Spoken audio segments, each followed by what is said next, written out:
সালামু আলাইকুম ভাই, কি নাম আপনার? ওয়ালাইকুম আসসালাম, আমার নাম খন্দকার হাসান শাহরিয়ার। খন্দকার হাসান শাহরিয়ার ভাই, কেমন আছেন? আছি, ভালো আছি। শাহরিয়ার ভাই, কি করা হয় প্রফেশনালি? আমি বাংলাদেশ সুপ্রিম কোর্টের একজন আইনজীবী এবং একজন single father. Single father. So একজন আইনজীবী, একজন ডাক্তার, একজন সেনাবাহিনী কর্মকর্তা, একজন পুলিশের কর্মকর্তা, যে কোনো বয়সের মানুষ, যে কোনো শ্রেণী পেশার মানুষ কিন্তু আমাদের এই আয়োজনটা শুনেন কিংবা দেখেন, বাট দিন শেষে তার জীবনেও কোনো না কোনো একটা গল্প থাকে, তার জীবনেও কোনো না কোনো একটা ঘটনা থাকে। সেই ঘটনাগুলো নিয়ে তিনি অনেক দিন যাবৎ পথ চলতে চলতে কখনো কখনো মনে হয় যে অনেকটা ভার লাগছে।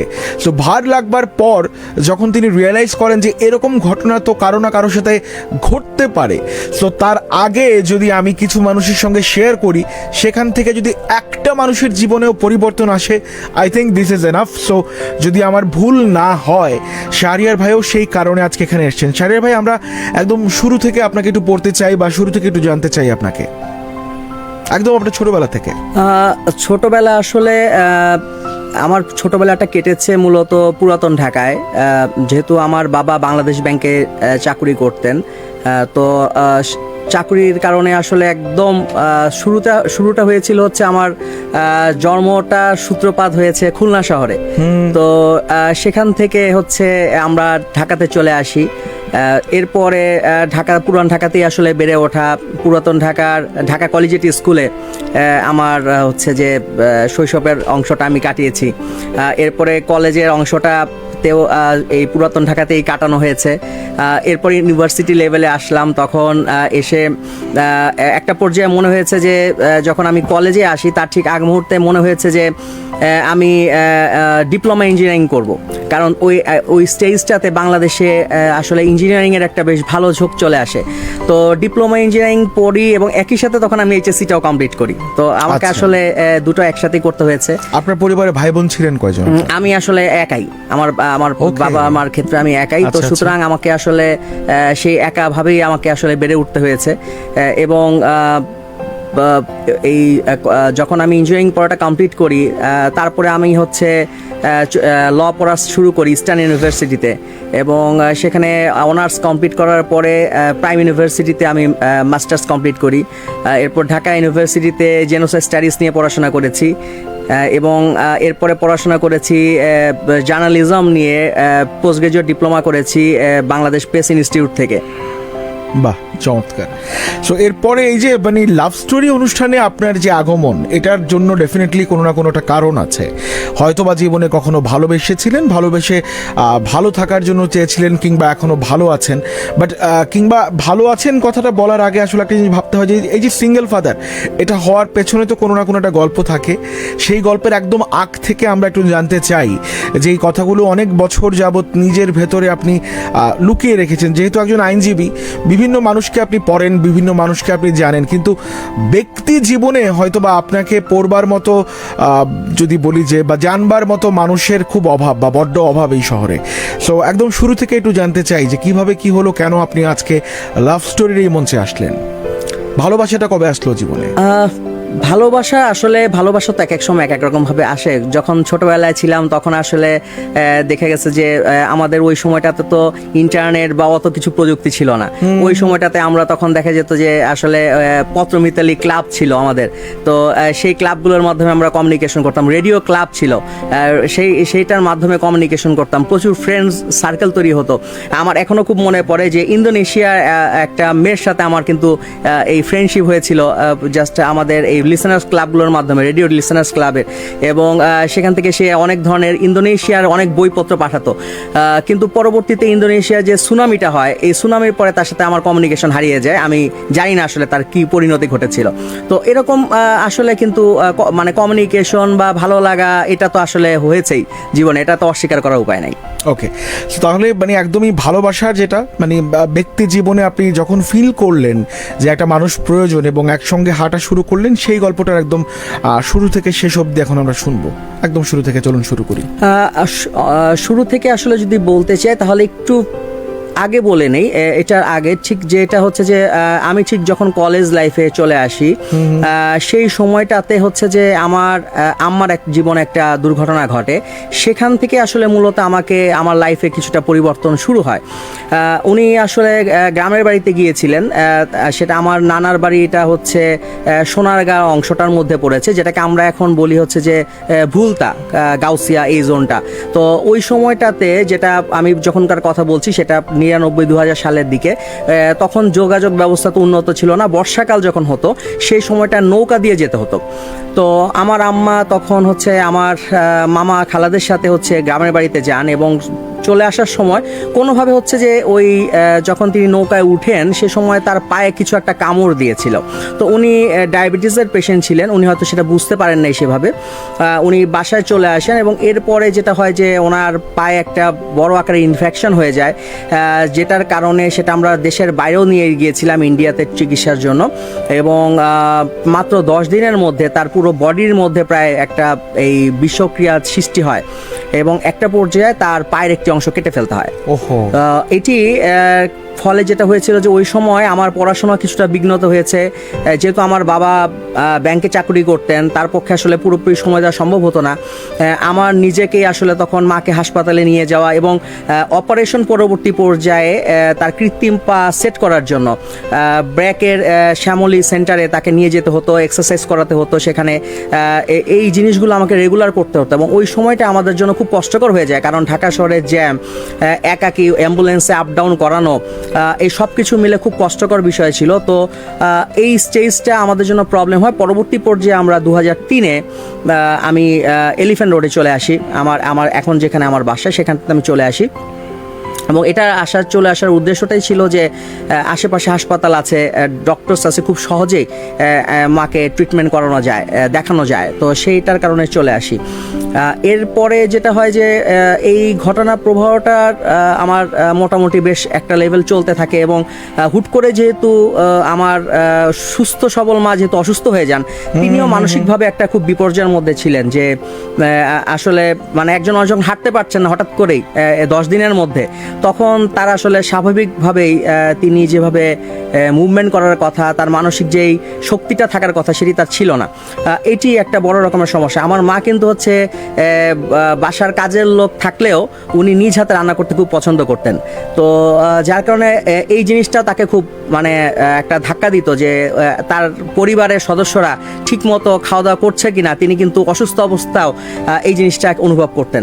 তো এটাকে আসলে ওই সময়টাতে তার পাশে থেকে তাকে যতটুকু ভালো রাখা যায় সেটা একটা বিষয়ে কাজ করছিল। এবং এই ঘটনার সময়টাতেই 2003 সালে আমার যেটা হয়েছে যে পহেলা বৈশাখের সময়, ওই সময়টাতে আমি তখন সিটিসেল মোবাইলের ইউজার ছিলাম। সেই সময়টাতে হচ্ছে যে একটি রং কল চলে আসে আমার কাছে। তো এই রং কলটি যার কাছে আসে, মানে তার নামটা ছিল হচ্ছে ফারজানা, আমি পুরো নামটি বলছি না। তো এই চলে আসে এবং কথোপকথন হয় প্রথমে, এবং আমি ওই কথোপকথনের মাধ্যমে জানতে পারি যে তিনিও বিভিন্ন পত্রপত্রিকায় লেখালেখি করেন। আমিও স্কুল লাইফ থেকে বিভিন্ন পত্রপত্রিকায় লেখালেখি করতাম এবং যেহেতু আমার একটু ভালো লাগতো, বই পড়তে ভালো লাগতো, স্কুল লাইফ থেকেই পড়তাম। আমার নিজস্ব বইয়ের এখনও কালেকশন আছে, প্রায় 500-র উপরে বইয়ের কালেকশন আছে আমার নিজের। তো ভালো লাগতো যে তখন তার সাথে একটা পরিচয় হয়। সেই পরিচয় থেকে আসলে ফোনে কমিউনিকেশন হতে থাকে এবং এই কমিউনিকেশনগুলো ক্রমান্বয়ে বাড়তেও থাকে। এবং আমি তখন ইউনিভার্সিটি লেভেলে ছিলাম, ইউনিভার্সিটি লেভেলে পড়াশোনা করছি, তে পড়ছি তখন ইউনিভার্সিটিতে। তো এইটা পড়ার যখন এই রিলেশনটা সূত্রপাত ঘটে, একটা পর্যায়ে হচ্ছে আমি জানতে পারি যে আমার মা যে স্কুলে পড়তেন, ওই ফারজানার মাও সে একই স্কুলে পড়তেন এবং তারা ব্যাচমেট ছিলেন। তো এটি পরবর্তী পর্যায়ে হচ্ছে যে আমার পরিবার থেকেও তখন পরিবারকেও একটা লেভেলে জানাই বিষয়টি, তাদের মধ্যে কমিউনিকেশন হয়, যোগাযোগ হয়। এবং এই যোগাযোগের সূত্রপাতের ফলেই হচ্ছে 2008-এর 1 জানুয়ারি আমাদের পারিবারিকভাবেই বিয়েটা হয়।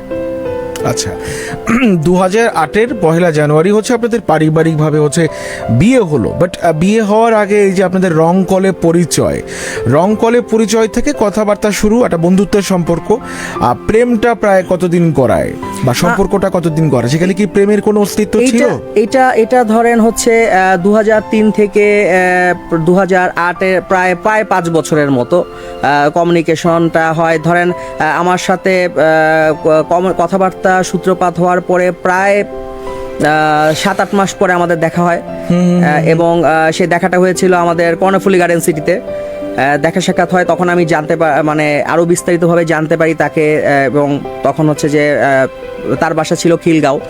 তো এরপরে যোগাযোগটা সূত্রপাত হয়, কথা হতো, দেখা হতো, কমিউনিকেশনগুলো তখন আস্তে আস্তে বাড়া শুরু হয়, এভাবেই যাত্রাটা শুরু হয়। আচ্ছা, তারপর কি হলো? 2008-এ বিয়েটা হয়ে গেল আমাদের। যখন বিয়ে হয় তখন আমি একদম অনার্সের ফাইনাল লেভেলে আছি, আর সেও অনার্সে পড়ছে, যে একই লেভেলেই আছি আমরা। তো সে ইংরেজি স্টুডেন্ট ছিল। তো আমাদের একইভাবে আমরা তখন পড়াশোনাটা কমপ্লিট করলাম, এবং বিয়েটা আগে করতে হয়েছে যেহেতু আগেই বললাম যে আমার মা অসুস্থ ছিলেন। তখন আসলে পারিবারিকভাবে একটা বিষয় আসে যে ঠিক আছে, তাহলে যেহেতু মা অসুস্থ, উনিও মানে একাকী অনুভব করেন, সুতরাং যদি কেউ পাশে থাকে তাহলে তারও ভালো লাগবে। ওই বিবেচনাটাই কিন্তু আমাকে অনেক আর্লি একটা ডিসিশনে যেতে হয়। তো সব কিছু জেনে বুঝেই কিন্তু তখন তার সাথে আমার রিলেশনের সূত্রপাতটা হয় দুই পরিবার থেকেই। এবং আমি আমার গ্র্যাজুয়েশন শেষ করার পরে তখন আপনারা জানেন যে বাংলাদেশে কিন্তু আইনজীবীরা সাথে সাথে পড়াশোনা শেষ করার পরে কিন্তু সাথে সাথে প্র্যাকটিসে যাওয়ার আমাদের সুযোগ নেই। বার কাউন্সিলের আমাদের পরীক্ষা দিতে হয়, এবং পরীক্ষার পরে তারপরে আমরা যখন এনরোল হই তখন আমাদের প্র্যাকটিসের সুযোগ আসে। তো আমাদের সময়টাতে কিন্তু এখন হচ্ছে প্রায় মোটামুটি প্রতি বছরই পরীক্ষা হচ্ছে। ওই সময়টাতে একটু পরীক্ষা কিন্তু ধীরে হচ্ছিল, প্রায় 2-3 বছর পর হচ্ছিল পরীক্ষা। তো আমি তখন চিন্তা করলাম যে এই সময়টাতে বসে না থেকে আমি যদি আমার মাস্টার্সটা কমপ্লিট করে ফেলি তাহলে আমার জন্য ভালো হবে। তো আমি তখন আমার মাস্টার্সে ভর্তি হয়ে গেলাম, এবং মাস্টার্সের কার্যক্রমটা চালাতে থাকলাম। পাশাপাশি আমি তখন আমার কোর্টের কার্যক্রমগুলো চালাতাম, এবং একই সাথে আমি পাঞ্জেরি শিক্ষা সংবাদ নামে একটি মান্থলি এডুকেশনাল পত্রিকার সাথে সম্পৃক্ত হলাম, এবং সেখানে রেগুলারলি তাদের সাথে আমি কাজ করতাম। তো এভাবে করে আমি কিন্তু চালাতাম। এবং আমার যেটা বিষয় ছিল যে আমি যখন অনার্স শুরু করি তখন থেকে আমি আসলে আমার ফ্যামিলি থেকে আমার কোনো এক্সপেন্ডিচার নিতাম না। আমি আমার যে কাজগুলো করতাম, আমার লেখালেখি বা অন্যান্য যে মিডিয়াগুলোর সাথে সম্পৃক্ততা ছিল, সেখান থেকে আমি আমার যা টাকা আসতো সেটা দিয়ে আমি আমার টিউশন ফি মেনটেন করতাম। আমার মূল উদ্দেশ্য ছিল যে সেলফ ডিপেন্ড হওয়া, সো ফ্যামিলির উপর প্রেশার যেন না পড়ে। আমার মা অসুস্থ, সেই বিষয়টা থেকে আমি আমার একটা বিষয় কাজ করতো যে আমার ফ্যামিলির উপর যেন কখনোই প্রেশারটা না থাকে। তো আমি সেই বিষয়টা নিয়ে কাজ করতাম। এবং এর ভিতরে হচ্ছে যে আমার বাবা তখন, আমি যখন গ্র্যাজুয়েশনটা শেষ করে মাস্টার্সে ঢুকি তখন আমার বাবা বাংলাদেশ ব্যাংক থেকে রিটায়ারমেন্টে চলে আসেন, এবং তখন তিনি আইএফএসসি ব্যাংকের মৌলভীবাজার শাখার ইনচার্জ হিসেবে কন্ট্রাকচুয়াল বেসিসে দায়িত্ব নেন। তো এটা নিয়ে তখন তিনি ব্যস্তই থাকতেন আসলে। তো বাসায় দেখা যেত যে আমরা প্রত্যেকে টাইম দিচ্ছি, আমি হয়তো দিচ্ছি বা মানে ফারজানা টাইম দিচ্ছে, এবং সাথে বাসায় যে কাজের বুয়া থাকতেন তিনি সাপোর্ট দিতেন। তো এভাবে করে আমাদের মোটামুটিভাবে চলতো তখন। তো আমি আমার মাস্টার্সটা যখন শুরু করলাম তখন আমি চিন্তা করলাম যে কেন ফারজানাও বসে থাকবে, তো সেও মাস্টার্সটা করুক, তার পড়াশোনা বন্ধ হওয়ার তো কোনো দরকার নেই। তো তাকে আমি বললাম তুমি মাস্টার্সটা করো, তাহলে ভবিষ্যতে হয়তো আমরা পিএইচডি করতে পারি, সুযোগ আসবে। তো সে কারণে তাকে বললাম, তো সেও মাস্টার্সে ভর্তি হয়ে গেল এবং মাস্টার্সটা করতে থাকলো। এই পর্যায়টাতে যখন আমরা মাস্টার্সটা কমপ্লিট করার পরে এর ভিতরে আমার বাংলাদেশ বার কাউন্সিলের এনরোলমেন্টটা হয়ে গেল, এবং এনরোলমেন্ট হয়ে যাওয়ার পরে আমি আমার কাজগুলোকে আস্তে আস্তে শুরু করলাম। তো পেশাগত ক্ষেত্রে যেটা হয় যে বাংলাদেশে কিন্তু আইনজীবীদের প্রফেশনটা আমরা অনেক ওয়ার্ল্ডের বেস্ট প্রফেশনগুলোর মধ্যে যদি ধরা হয় তাহলে হচ্ছে বেস্ট 3-র মধ্যে একটি। কিন্তু বাংলাদেশের প্রেক্ষাপটটা যদি আমরা চিন্তা করি, আমাদের কিন্তু এখানে অনেকগুলো প্রবলেম আছে। যেমন আমাদের এখানে কিন্তু আমরা আইনজীবী, কিন্তু আমরা ব্যাংকের পক্ষে মামলা করি, কিন্তু আমরা ক্রেডিট কার্ড ফ্যাসিলিটিস পাই না, আমরা কিন্তু চেম্বার করার জন্য লোন নিতে পারি না, এবং পার্সোনাল লোন আইনজীবী পরিচয় ব্যাংকগুলো দেয় না। তো তো এরকম অনেকগুলো প্রবলেম আছে। ইভেন আমরা আমাদের প্রতি বছর আমাদের লাইসেন্স রিনিউর সময় আইনজীবী সমিতিগুলোকে আমরা সদস্য চাঁদা দেই, সেটাকে বেনোভলেন্ট ফান্ড বলা হয় এটাকে। সো এই বেনোভলেন্ট ফান্ডের যে অর্থটা সেটা আমরা জীবিত অবস্থায় উদ্ধার করতে পারি না, আমাদের মারা যাওয়ার পরে আমাদের পরিবারের সদস্যরা পাবে। এটা খুবই অমানবিক, কিন্তু এটার বিষয়ে সরকার কিন্তু এখনো স্টেপ নেয়নি। তো এই বিষয়গুলো আমাদের আসে এবং বলা হয় যদি আমি জীবিত অবস্থায় তুলতে চাই তাহলে আমার সনদটা সারেন্ডার করে দিতে হবে। এত কষ্টের মাধ্যমে একজন আইনজীবী যখন সনদ পান, তিনি যদি জীবিত অবস্থায় তার সনদটা সারেন্ডার করে দেন তাহলে তার আসলে আর পরিচয় কি থাকে। তো এটা মনে হয় যে অনেকটা যে নিজের নামটাকে কেড়ে নেওয়া হচ্ছে রাষ্ট্র কর্তৃক। তো এই বিষয়গুলো এখন আসলে নাড়া দেয় আমার কাছে, যে এখানে এখনো পর্যন্ত এই সমস্যা কিন্তু আছে এবং আমরা আসলে সরকার থেকে কোনো ভাতাও পাই না, কোনো কিছু পাই না, কিন্তু এই বিষয়গুলো নিয়ে সরকার চিন্তাও করে না কখনো, যে আমাদের ফ্যামিলিকে চালাতে হলে আসলে আমাদেরকে কতটা স্ট্রাগল করতে হয়। এবং অনেকেরই আছে যে আমরা যখন ডাক্তারের কাছে যাই আমাদের কিন্তু 500, 1000, 10,000 টাকা ফিস দিতে কোনো প্রবলেম নাই। আইনজীবীর কাছে আসলে কিন্তু আমাদের ফিস থাকে না, আমার টাকা নিয়ে সমস্যা থাকে, অনেক প্রবলেম থাকে। এই প্রবলেমগুলো আমাদেরকে ফেস করতে হয়, প্রতিনিয়তই আমরা ফেস করি এবং এই ফেস করেই কিন্তু বাংলাদেশের আইনজীবী সমাজ এখনো টিকে আছে।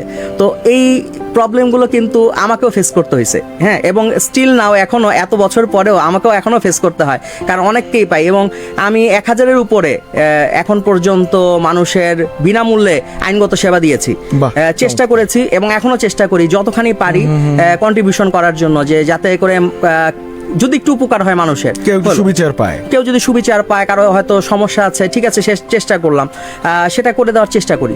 তো এভাবেই আসলে লাইফে এগিয়ে যাওয়ার চেষ্টা করেছি।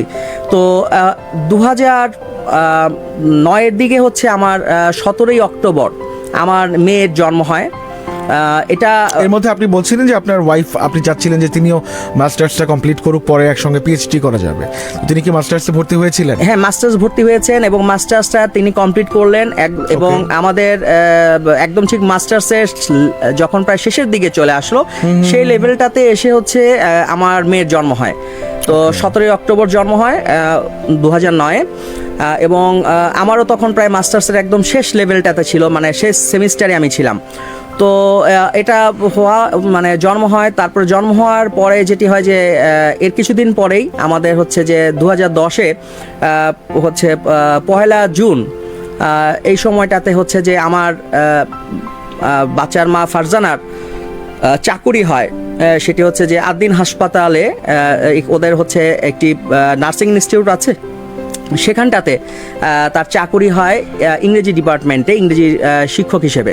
তো সেটার একটা সুবিধা ছিল যে সেখানে আমাদের তখন ব্যারিস্টার রফিকুল হক সাহেব ছিলেন, প্রয়াত ব্যারিস্টার রফিকুল হক সাহেব, উনি আদ্দিন হাসপাতালের অ্যাডভাইজার ছিলেন। তো ওনাকে আমি রিকোয়েস্ট করি যে আসলে আমার তো বাচ্চা আছে, তো যদি একটু জব লেন্থটা কমিয়ে দেওয়া যায় তাহলে উপকার হয়। তো সেই স্টেজে জব লেনটা উনি বলার পরে কর্তৃপক্ষ কমিয়ে দেয়। তখন হচ্ছে দুপুর 1টা পর্যন্ত তাকে হচ্ছে জবটা করতে হতো। তো সেটা আমার জন্য ভালো ছিল। আমি তাকে জবটা করতে বলেছি এই জন্য যে তুমি বসে না থেকে তুমি একটা কিছুতে থাকো, তোমার যে পড়াশোনা করেছো কখনো যেন মনে না হয় যে তুমি ঘর সংসার করতে এসে পুরোপুরি ঘর সংসারে ঢুকে গেছো, তোমার আসলে আর নিজের দাঁড়ানোর বা স্বাবলম্বী হওয়ার কোনো কিছু হচ্ছে না। তো সে কারণে তাকে কিন্তু আমি সেই সুযোগটা দিই এবং সে তখন তার চাকরিটা শুরু করে এবং তার চাকরিতে 1 জুন সে জয়েন করে 2010-এ। আর ঠিক হচ্ছে 8ই জুন আমার মা হচ্ছে মারা যান। তো উনি হঠাৎ করেই, ওনার মৃত্যুটা হঠাৎ করেই আসলে হয়েছে। উনি হঠাৎ করে অসুস্থ হয়ে পড়েন। আমরা তাকে হাসপাতালে শিফট করি, ইবনে সিনা হাসপাতালে। সেখানে চিকিৎসাধীন অবস্থায় তিনি মারা যান। তো তখন হচ্ছে যে এটা আম্মা মারা যাওয়াটা আমার জন্য একটা খুব বড় আকারের ধাক্কা নিয়ে আসে। কারণ হচ্ছে যে বলতে গেলে যে আম্মা সবসময় আমাকে টেক কেয়ার করতেন এবং আমি ছোটবেলাতে যেটা হয়েছিল যে ফৌজদারহাট ক্যাডেট কলেজের সুযোগ পেয়েছিলাম। এরপরে ইন্ডিয়াতেও আমার পড়তে যাওয়ার একটা ব্যবস্থা আমার বাবা করেছিলেন যে পড়তে যাব আমি, কিন্তু আমার মার জন্য যাওয়া হয় না। যে যখনই আমি যেতে চেয়েছি তখনই বলছে যে আমার ছেলেটা কষ্টে থাকবে, আমি আমার ছেলেটাকে যেতে দিতে চাই না। তো আমার মা যখন যেতে দিতে চায় নাই তখন আসলে আমার যাওয়ার কোনো উপায় ছিল না, আমাকে থেকে যেতে হয়েছিল। তো মার মৃত্যুটা হঠাৎ করে হওয়াতে আমি খুব ধাক্কা খেয়েছিলাম, যে মার জন্য আমি চেষ্টা করেছি তার চিকিৎসার সময় থেকে শুরু করে তাকে যদি একটু ভালো রাখা যায়। তো এর মধ্যে জাস্ট সান্ত্বনা একটা ভালো ছিল যে আমার মা হয়তো আমার বাচ্চাটাকে দেখে যেতে পেরেছেন, তাকে যতটুকু পারেন হয়তো আদর করতে পেরেছেন, এটুকু একটা সান্ত্বনা মানে আমার মধ্যে কাজ করেছে, যে ওইটা যদি আমি হয়তো আগে বিয়ে না করতাম তাহলে হয়তো এটা আমার মা দেখে যেতে পারতেন না। তো মার মৃত্যুর পরে যেটা হয়েছে যে আমার বাবা উনি একটু একাকিত্ব হয়ে যান, এবং একটা লেভেল পরে উনি আসলে স্বেচ্ছাতেই আইএফআইসি ব্যাংকের যে চাকরিটা ছিল সেটা ছেড়ে দেন। এবং এটার পরে যেটা হয়েছে যে আমি দেখলাম উনি হার্টের পেশেন্ট ছিলেন, তো ওষুধ খেতে তো ভুলে যাচ্ছেন, মানে এরকম হয়ে গেছেন যে আম্মা মারা যাওয়ার পরে উনি আসলে ঠিক স্বাভাবিকভাবে যে আচরণটি করা ওটি আসলে এর মধ্যে ছিলেন না। তো তখন আমার মনে হলো যে আসলে এখন কাউকে দরকার, কারণ আমিও বের হয়ে যাচ্ছি, সকালে আমি কোর্টে চলে যাচ্ছি, আমার ফিরতে ফিরতে সন্ধ্যা হয়ে যাচ্ছে, আমার মিসেসও তখন দেখা যাচ্ছে একটা টাইম পর্যন্ত বাসার বাইরে থাকে, তো আসলে আব্বার পাশে কাউকে থাকা দরকার। তো আমি তখন আমার মিসেসকে বললাম যে তোমার ভাই বোনকে আমরা নিয়ে আসি। তো বলে রাখতে চাই যে আমাদের বিয়ের ঠিক 6 মাস পরেই আমার শাশুড়ি যিনি ছিলেন তিনি মারা যান। তো যার কারণে হচ্ছে যে আমার মানে শ্যালক শ্যালিকা যারা ছিলেন তারা তখন হচ্ছে ঢাকাতে তাদের খালার বাসায় থাকতেন, কারণ তাদের বাবা হচ্ছেন গ্রামে থাকতেন। তো সে কারণে তারা যখন খালার বাসায় থাকতো আমি চিন্তা করলাম যে তোমরা আমার বাসায় এসেই থাকো, তাহলে তোমরা এখানেই পড়াশোনা করলে, আর তাছাড়া হচ্ছে আব্বাও কাউকে না কাউকে পাচ্ছেন বাসাতে, তারও একটু সঙ্গ হবে, কথাবার্তা হবে, সো বাসার মধ্যে কেউ না কেউ আছে, হ্যাঁ, এবং আমার বাচ্চাটাকেও প্রপারলি টেক কেয়ার হচ্ছে। তো সব কিছু মিলে চিন্তা করলাম, আর আমার তো যেহেতু কেউ নাই, সুতরাং ওরা তো আমার ভাই বোনের মতোই, সুতরাং ওরা আমার এখানে থেকে পড়াশোনা করুক। তো আমি তাদেরকে পড়াশোনাগত যতটুকু সাপোর্ট দিতে পারি তাদেরকে সব রকমের সাপোর্ট দেওয়ার চেষ্টা করেছি, এবং নিজের ভাই বোনকে যেভাবে আসলে থাকলে মানুষ লালন পালন করে সেভাবেই করার চেষ্টা করেছি। আমি হয়তো কোথাও বেড়াতে যাচ্ছি, ওদেরকেও একসাথে নিয়ে যাচ্ছি, আমি হয়তো কোনো রেস্টুরেন্টে খেতে যাচ্ছি, ওদেরকেও নিয়ে যাচ্ছি, কোথাও শপিংয়ে যাচ্ছি, সেখানেও নিয়ে যাচ্ছি। আমি চেষ্টা করেছি যে মানে ওদেরকে সবটুকু দিয়ে ভালোবাসার সেই ভালোবাসার অংশটুকু দেওয়ার চেষ্টা করেছি।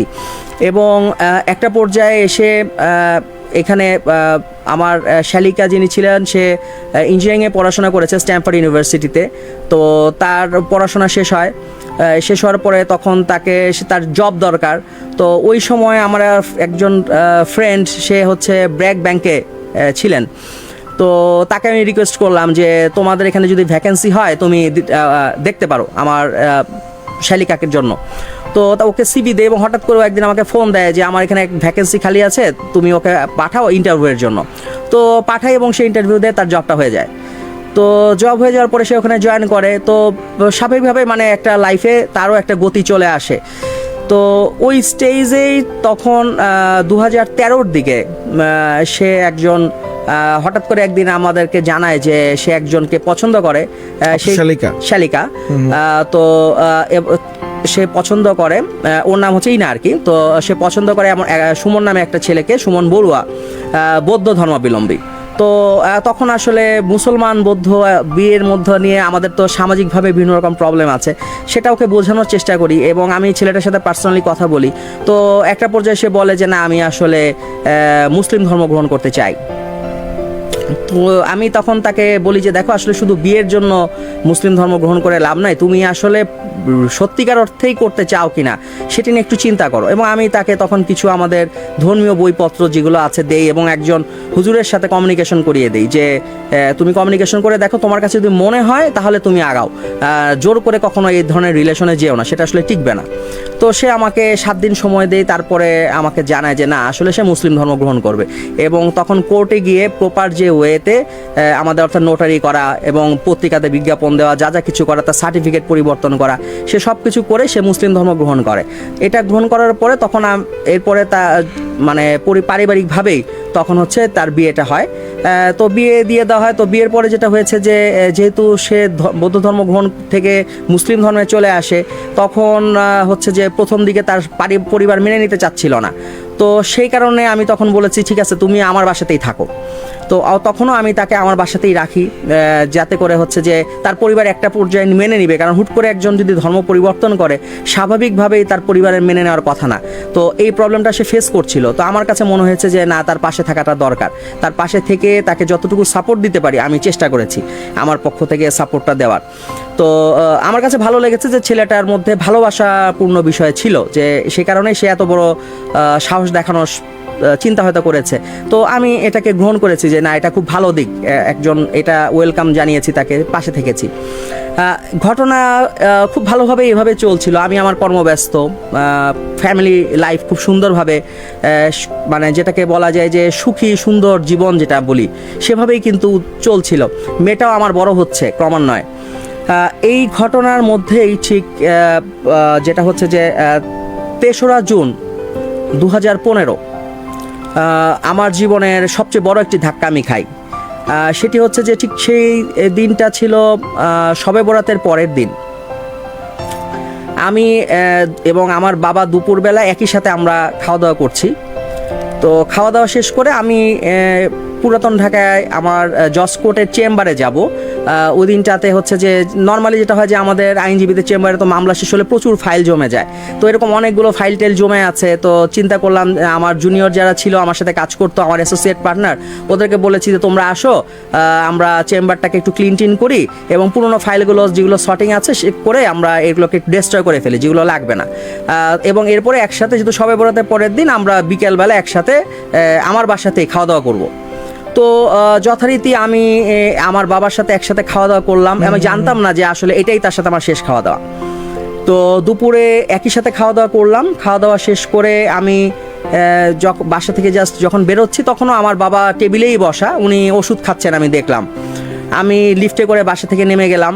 নেমে জাস্ট আমি আমার কার পার্কিং থেকে আমার গাড়িটা বের করে জাস্ট হচ্ছে মেইন রোডে এসছি। ওই সময় আমি দেখলাম যে আমার কেয়ারটেকার দৌড়ে এসে আমাকে বলছে যে স্যার আপনাকে বাসায় যেতে হবে। তা আমি বললাম কেন, কি হয়েছে? বললো বাসায় একটা অ্যাক্সিডেন্ট হয়েছে। আমি বললাম আমি তো মাত্রই 5 থেকে 7 মিনিট হলো বাসা থেকে নামলাম, এর মধ্যে কি হয়েছে? তো আমি জাস্ট গাড়িটা ওই অবস্থাতে রেখেই উপরে উঠলাম। উপরে ওঠার পরে দেখলাম যে আমার বাবা বাথরুমে পড়ে আছেন এবং ওনার কোনো সেন্স নাই। এবং আমার মেয়ে হচ্ছে শব্দটা শুনতে পেয়েছিল। ভাগ্য ভালো যে বাথরুমের দরজা লক করা ছিল না। মানে আব্বা হয়তো হাত ধোয়ার জন্য বাথরুমে গিয়েছেন এবং ওখানে উনি পড়ে গেছেন। তো আমি এবং ওইটা যখন হচ্ছে যে আওয়াজটা যখন আমার মেয়ে পেয়েছে, তো ও তো তখন অত কথা বলতে পারে না, ও জাস্ট তখন ডাকতেছিল যে মা মা করে ডাকতেছিল আর কি। তো তখন ওর মা হচ্ছে দরজা ধাক্কা দিয়ে দেখছে এই অবস্থা এবং তখন কেয়ারটেকারকে জানায়, তখন কেয়ারটেকার আমাকে জানায়। তো আমি তখন আমার বিল্ডিংয়ে একজন ডক্টর ছিলেন, তাকে ডাকলাম। উনি এসে বললো হসপিটালে নিতে হবে ইমিডিয়েটলি। তো আসলে অ্যাম্বুলেন্স ডাকার মতো সময় সুযোগ আমার হাতে ছিল না। তো আমি ইনস্ট্যান্টলি আমার গাড়িতে করেই আমাদের বারডেম হাসপাতালে নিয়ে যাই। তো বারডেম হাসপাতালে নিয়ে যাওয়ার পরে 10 মিনিট পরে চিকিৎসক তাকে মৃত ঘোষণা করে। তো পুরো ঘটনাটি 20 থেকে 25 মিনিটের মধ্যে ঘটে যায়। তো আমি পুরোটাতে প্রচণ্ড আকারে শকড হয়ে যাই ওই সময়। এবং জাস্ট আমি আমার একজন কাজিনকে ওই স্টেজে শুধুমাত্র কোনো মতে ফোন দিতে পেরেছিলাম যে আব্বা মারা গেছেন। এবং এরপর আমরা হচ্ছে যে গ্রামের বাড়িতে নিয়ে যাই ওই দিনই। আমার গ্রামের বাড়ি নারায়ণগঞ্জ, তো যেতে খুব বেশি সময় লাগে না। তো নিয়ে চলে যাই ওখানে, ওই দিনই দাফন করা হয়। তারপরে আমরা ঢাকায় চলে আসি। তো ওই ঘটনাটা আমাকে প্রচণ্ড আকারে ট্রমার মধ্যে নিয়ে যায় এবং আমি প্রায় 6 মাসের মতো সমস্ত কোর্টের কার্যক্রম থেকে আমি নিজেকে দূরে রাখি, কারণ আমি এই শখটা কোনোভাবেই ভুলতে পারছিলাম না যে এই কিছুক্ষণ আগেই একজন মানুষের সাথে আমি খেলাম এবং জাস্ট 20 মিনিটের মধ্যেই তিনি নাই। তো এটা মেনে নেওয়াটা আমার জন্য খুব কষ্টকর একটা ব্যাপার ছিল এবং এটাকে আমি ভুলতে পারছিলাম না। তো আব্বা মারা যাওয়ার পরে যেটা হয়েছিল যে আমার আশেপাশ থেকে মনে হলো যে আমার পুরো পৃথিবীটাই এখন আর নাই।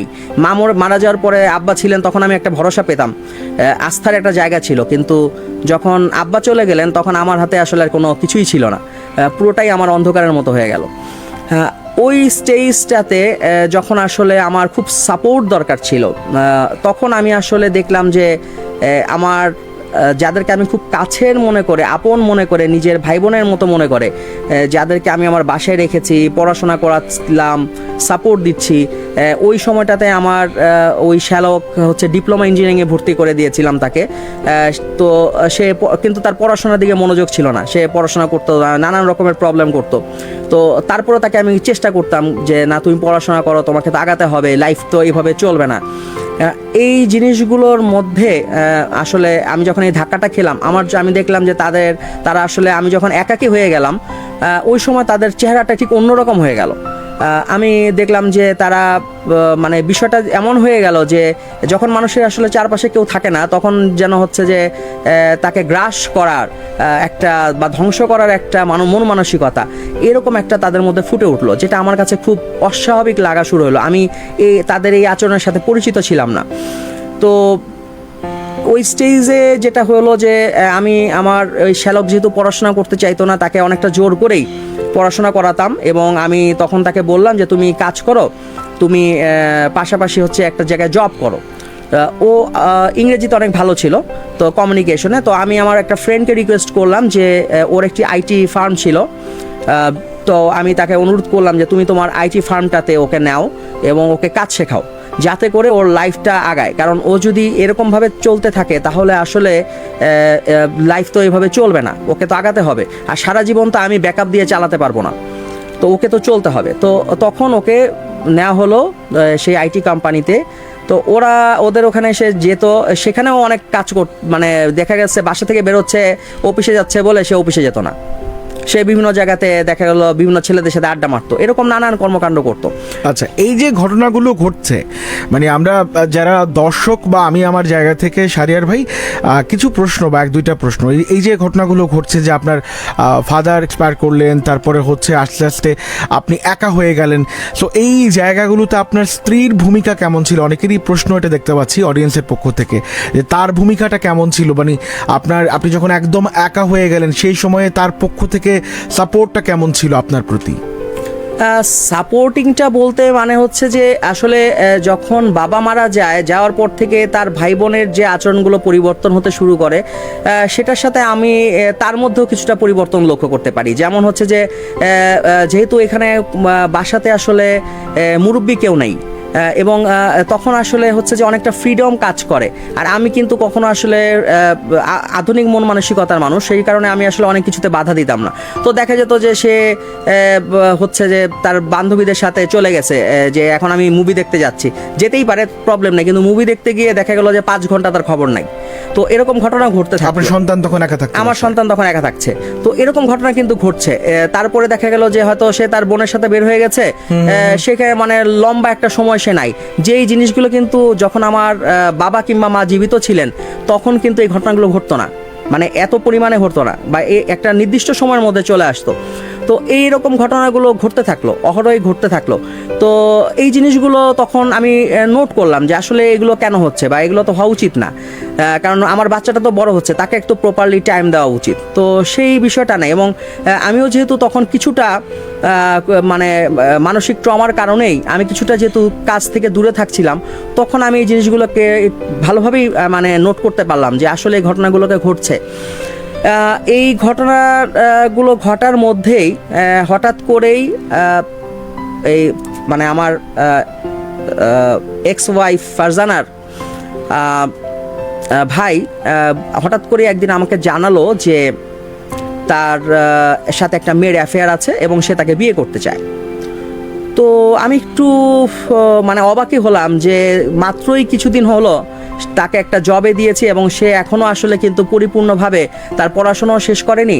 তা আমি তাকে বোঝানোর চেষ্টা করলাম, আমি বললাম তুমি তোমার পড়াশোনাটা শেষ করো, তুমি এখনও পড়াশোনাটা করছো না, তোমার একটা ডিগ্রি দরকার, তুমি ডিগ্রিটা কমপ্লিট করো, তারপরে তুমি জবটায়ও নিজেকে একটু ভালোভাবে সেটেল করো, তারপরে তুমি হচ্ছে বিএড বা অন্য লেভেলে যাও। তো সে তখন দেখলাম নাছোড়বান্দা, সে কিছুতেই এরকম মানে ছাড়বে না এরকম একটা বিষয়। তো আমি বললাম ঠিক আছে, তাহলে এই বিষয়ে তোমার বাবার সাথে কথা বলতে হবে, যেহেতু উনি গ্রামে থাকেন, ওনাকে জানাতে হবে, এবং তাদের পরিবারের বেশিরভাগ লোকজনই কানাডাতে থাকে। তো আমি বললাম যে তাদেরকেও তো জানানোর একটা ব্যাপার আছে, কারণ হুট করে তো একটা বিয়ে জনিত বিষয় হতে পারে না, তো তাদেরও একটা মতামত নেওয়ার ব্যাপার আছে। তো যখন এই কথাটা যেদিন হলো তার ঠিক পরের দিনই আমার কাছে একটি ফোন কল আসে। সেটি চিটাগং ইউনিভার্সিটির একটা ছেলে ফোন কল করে এবং সে আমাকে জানায় যে আমার শ্যালক যে মেয়েটাকে পছন্দ করে সেই মেয়েটার সাথে তার অ্যাফেয়ার ছিল এবং সেই মেয়েটার এর আগে অনেক বিয়ে হয়েছে, তার ক্যারেক্টারজনিত প্রবলেম আছে সেটা জানতে পেরে তার সাথে অ্যাফেয়ার মানে ওই রিলেশনটা সে ব্রেকআপ করেছে ইত্যাদি ইত্যাদি বিষয়। তা আমি তখন বলি যে হয়তো তার সাথে রিলেশনটা নাই বলে সে হয়তো এরকম কথাবার্তা বলার চেষ্টা করছে। তো মানুষের হয় যে রিলেশন যখন থাকে না তখন তো অনেক কথা বলে। আমি বলে যে আসলে এটার প্রমাণ কি? তো তখন আমাকে সে কিছু বিয়ের কাবিননামার কপি এবং কিছু ছবি পাঠায়, যেগুলো ছবিগুলো একটু আপত্তিকরই ছিল। তো আমাকে সে পাঠায় আমার ইমেল অ্যাড্রেস নিয়ে এবং আমি আসলে ছবিগুলোকে ভেরিফাই করে দেখি যে আসলে এটি এডিটেড ছবি না। তো তখন আমি আমার শ্যালককে বিষয়গুলোকে জানাই এবং তাকে বলি যে তুমি আসলে এই রিলেশনটা থেকে দূরে থাকো। তো কিন্তু কোনো না কোনোভাবে আসলে সে এই রিলেশনটাকে ব্রেক করতে চাচ্ছিল না। তো আমি তখন বলি যে ঠিক আছে আমি মেয়েটার সাথে একটু কথা বলি। তো আমি তখন আমার শ্যালকের উপস্থিতিতেই ওর সাথে ফোনে কথা বলি এবং কথা বলার পরে যখন আমি তার কাছে জানতে চাই যে আসলে এই ঘটনাগুলোর সত্যতা সম্পর্কে, যে একটা রিলেশন মিথ্যা দিয়ে শুরু হতে পারে না, রিলেশনে হতে পারে মানুষের লাইফে পাঁচটা অনেক ঘটনাই থাকে, কিন্তু ঘটনাগুলো যেন হচ্ছে যে সত্য এবং সঠিক কিনা সেটা হচ্ছে মূল বিষয়। কেউ যদি সত্য সঠিক কথা বলে সেখানে আমার কাছে মনে হয় যে তার অতীত খারাপ হলেও সেক্ষেত্রেও আগানো যেতে পারে। তো আমি তখন তাকে যখন জিজ্ঞাসা করি তার এই বিয়ের বিষয়গুলোতে বা তার এই অতীতের যে রিলেশনগুলোর বিষয়, সে আমার কাছে অস্বীকার করে। তো তখন আমি আমার শ্যালককে বলি যে দেখো এই মিথ্যা দিয়ে একটা রিলেশন তৈরি হতে পারে না, আমার মনে হয় যে তুমি ভাবতে পারো দ্বিতীয়বার। এই বিষয়টি যখন বলি তার ঠিক একদিন পরেই তারা আমার ওই শ্যালক হচ্ছে বিয়ে করে, ওই মেয়েকেই বিয়ে করে। তো যখন সে বিয়ে করে ফেলে তখন আমি তাকে বলি যে দেখো তুমি যেহেতু নিজেই সিদ্ধান্ত নিতে পেরেছো, আমি তো তোমাকে এখন জবের ব্যবস্থা করে দিয়েছি বা তুমি এখন ভালো লেভেলে আছো, তাহলে আমার মনে হয় যে তুমি আসলে তোমার নিজের লাইফটা তুমি নিজে কন্টিনিউ করো, আমার এখানে না থেকে তুমি আলাদাভাবে থাকো। কারণ তুমি যখন একা ছিলে তখন তোমাকে আমি আমার এখানে রেখে আমি কন্টিনিউ মানে থাকার ব্যবস্থা করেছি, সব কিছু করেছি, হ্যাঁ সব টেক কেয়ার করেছি। কিন্তু আসলে আমার তো পার্সোনাল লাইফ আছে, আমার মেয়েটা বড় হচ্ছে, আর অ্যাপার্টমেন্টগুলিতে আসলে কিন্তু আপনি জানেন যে আমাদের লিমিটেড স্পেস থাকে। তো সুতরাং চাইলেই আসলে আমি অনেক কিছু করার আমার সুযোগ থাকে না। তখন আমি বললাম তুমি আলাদাভাবে বাসা নিয়ে তুমি থাকো, আমার পক্ষ থেকে যেটুকু সাপোর্ট লাগে আমি তোমাকে দেওয়ার চেষ্টা করব। ঘটনার সূত্রপাত আসলে এই জায়গা থেকেই হয়ে যায় আমার জীবনে, যে আমি তাকে আমার বাসায় রাখলাম না, এটা তার মধ্যে একটা প্রচণ্ড ধরনের মানে মারাত্মক আকারের তাকে একটা ইগো তৈরি করে তার মধ্যে। এবং এটি নিয়ে আমি দেখলাম পরবর্তীতে যে আমার বাচ্চার মায়ের সাথে আমার সম্পর্কে তিক্ততা শুরু হয়, কারণ সে চাচ্ছিল তার ভাই বোনকে আমার বাসায় রেখে দিতে। তো আমি বললাম যে দেখো একটা লেভেল পর্যন্ত তারা আমার বাসায় ছিল, কোনো সমস্যা ছিল না যখন তারা সিঙ্গেল ছিল, কিন্তু যখন তারা নিজেরা তাদের সাংসারিক জীবন শুরু করেছে তখন আসলে আমার এখানে থাকাটা আসলে ঠিক না। এবং আমার মেয়েও মোটামুটি বড় হয়ে যাচ্ছে, তখন আমার মেয়ের বয়স প্রায় 5 বছরের মতো। তো এখন আসলে আমার বাচ্চাও স্কুলে যায় সব কিছু, এখন এই লেভেলে এসে তারা যদি তাদের ফ্যামিলি লাইফটা আমার এখানে শুরু করে তাহলে আসলে তারা তো আগাতে পারবে না। তা আমি তখন আমার বাচ্চার মাকে বলি যে তুমি ওদেরকে প্রয়োজনে তুমি যদি কাছাকাছি রাখতে চাও, প্রয়োজনে তুমি আমাদের আশেপাশে একটা বাসায় ভাড়া করে রাখো, ওরা থাকুক, তুমি ফিনান্সিয়াল সাপোর্ট দাও, কোনো সমস্যা নাই, ওরা আমার এখানে এসে খাওয়া দাওয়া করুক, প্রবলেম নাই, কিন্তু তাদের একটা আলাদা সাংসারিক জীবন তারা চালু করুক, আমার বাসায় থেকে না করে। এটা তাদের জন্য ভালো হবে, তাদের সামনে আগাতে সাপোর্ট দিবে। এটাতে সে রাজি হচ্ছিল না, আপনার ওয়াইফ? আমার ওয়াইফ রাজি হচ্ছিল না এবং ওই সময়টাতে আমাদের মালয়েশিয়াতে আমরা বেড়াতে যাব, আমাদের হচ্ছে ভিসা হয়ে যায়, আমার এবং আমার ওয়াইফের এবং আমার বাচ্চার 3 জনের ভিসা হয়ে যায়। তো আমরা মালয়েশিয়াতে বেড়াতে যাব এরকম একটা সিদ্ধান্ত হয়। তো যেদিন আমরা ভিসাটা হাতে পাই তার পরের দিন আমি টিকিটও করে কনফার্ম করে ফেলি। যেদিন আমি টিকিটটা কনফার্ম করি সেই দিনটাতেই মূলত আসলে আমার লাইফের ঘটনাটার সূত্রপাতগুলো ঘটে যায়। সেটা ছিল হচ্ছে 2রা অক্টোবর 2016। তো তো আমি সকালবেলা ঘুম থেকে উঠে আমি দেখলাম যে আমার বাচ্চাকে আমার মিসেসই স্কুলে নিয়ে যেতেন, যেহেতু ও আমার বাচ্চা বেলি রোডে সিদ্ধেশ্বরী গার্লস স্কুলে পড়তো। তো ওকে সকালবেলা ড্রপ করে দিয়ে সে অফিসে চলে যেত, আবার ঠিক একটার সময় সে অফিস থেকে যখন বের হয়ে যেত তখন হচ্ছে বাচ্চাকে স্কুল ছুটি হতো, ওই সময় ওকে নিয়ে চলে আসতো। তো এই কারণে আসলে মূলত বাচ্চাকে স্কুলটা ওখানে সেট আপ করা হয়েছিল, যে যাতে এই আনা নেওয়া বা সুবিধাটা হয়। তো আমি দেখলাম হচ্ছে যে আমি সকালে ঘুম থেকে উঠে দেখলাম আমার বাচ্চা স্কুলে যায়নি। তো কেন স্কুলে যায়নি, আমি আমার মিসেসকে ফোন দিচ্ছি, সে ধরছে না। তো আমি বুঝতে পারলাম না যে ঘটনা কি। তো যা হোক, আমি ওই দিন ইচ্ছা করে হচ্ছে আর পরে আর বেরোলাম না, যেহেতু আমার বাচ্চা একা আছে। আমি চিন্তা করলাম যে ঠিক আছে, আমার বাচ্চার সাথে আমি আমার সময়টা কাটাই। আমি আমার বাচ্চার সাথে সময় কাটালাম। সে দুপুরবেলা যখন আসলো আমি তাকে জিজ্ঞাসা করলাম যে তুমি আজকে কি মানে বাচ্চার কথা জিজ্ঞাসা করলাম যে ওর স্কুল কি বন্ধ ছিল আজকে। তো বললো না, স্কুল বন্ধ না। আমি বললাম তাহলে স্কুলে নিলা না যে? তখন বললো যে তুমি নিয়ে যেতা। তা আমি বললাম আসলে তুমি তো আমাকে বলো নাই, ওর স্কুল তো শুরু হয়ে যায় 7:30টায়। তো যদি তুমি আমাকে বলতো তাহলে আমি স্কুলে ওকে ড্রপ করে দিতাম, তোমার যদি অফিসিয়াল কোনো কাজ থাকে। তো তখন সে আমাকে খুব রাগত ভাষায় বলল যে মানে তুমি তো আমার ভাই বোনকে তোমার সাথে রাখতে চাও না, তো আমি তোমার বাচ্চাকে দেখাশোনা করবো কেন? তো এটা কথাটা আমার খুব গায়ে লাগলো, যে আসলে এটা এই কথা বলার মানে কি? তো আমি বললাম যে দেখো, তুমি তোমার ভাই বোনের সাথে নিজের সন্তানকে মিলিয়ে ফেললো না। হ্যাঁ, তোমার ভাই বোন তো হচ্ছে যে মানে তোমার বাচ্চার বয়স মাত্র 5, তোমার ভাই বোনের বয়স তো এরকম না। তো সুতরাং তুমি তোমার বাচ্চার সাথে যদি তোমার ভাই বোনের তুলনা করো তাহলে তো হবে না। আর ওরা তো এখন ঘর সংসারে চলে গেছে, ওদের সাথে একজন অ্যাডাল্ট মানুষের সাথে তো একটা ছোট বাচ্চা মানে তুলনা হতে পারে না। তো এই এক কথা দু কথা হলো, আমরা একসাথে খাওয়া দাওয়া করলাম। খাওয়া দাওয়া শেষ হওয়ার পরে হচ্ছে যে আমি শাওয়ারে চলে গেলাম। শাওয়ার নিয়ে বের হয়ে দেখলাম যে আমার ঠিক মেইন দরজার সামনে দুটা লাগেজ রাখা।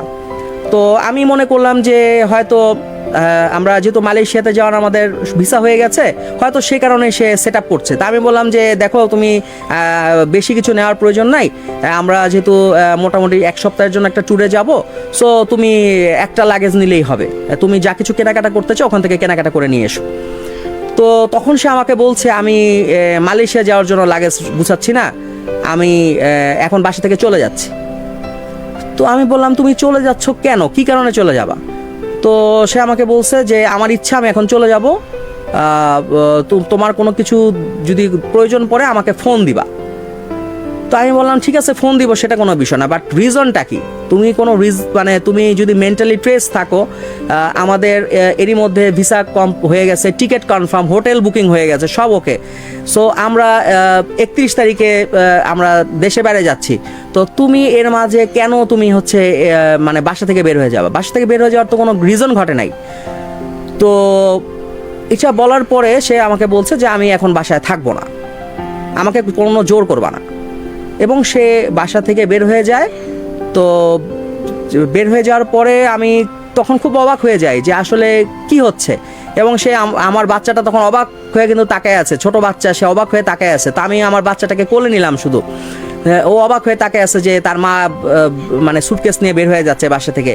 তো আমি নিচে ফোন দিলাম, যে রিসেপশনে ফোন দিলাম যে তোমাদের ম্যাডাম কোথায় গেল?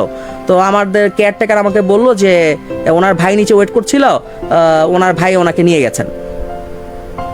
তো আমি খুব অবাক হলাম যে তার মানে হচ্ছে পুরো ঘটনাটাই আগে থেকেই পরিকল্পনা করা ছিল, আগে থেকে সেট আপ করা এবং সেভাবেই রেডি করা। তো আমি এইরকম একটা ঘটনায় আসলে ধাক্কা খেয়ার পরে আইনজীবী হিসেবে আমি মানুষের জীবনের অনেক সমস্যার সমাধান করছি বা এখনও করি, কিন্তু নিজের সমস্যার সমাধান করাটা খুব ডিফিকাল্ট হয়ে যায়। আমি ওই স্টেজে আমার একজন দূর সম্পর্কের কাজিন আছেন, আমাদের ফ্যামিলি বয়োজ্যেষ্ঠ কাজিনদের মধ্যে একজন।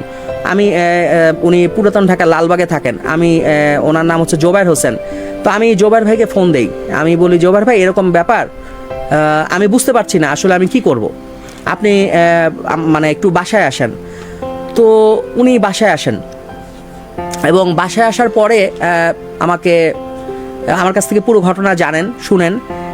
এরপরে হচ্ছে যে এই বিষয়টা আমি যেহেতু আমার বাবা নাই, তো আমার যে মেজো চাচা দেশের বাইরে থাকেন লন্ডনে, সেজো চাচা হচ্ছে গুলশানে থাকেন। তো আমার গার্জিয়ান বলতে বাবার পরে এখন উনি।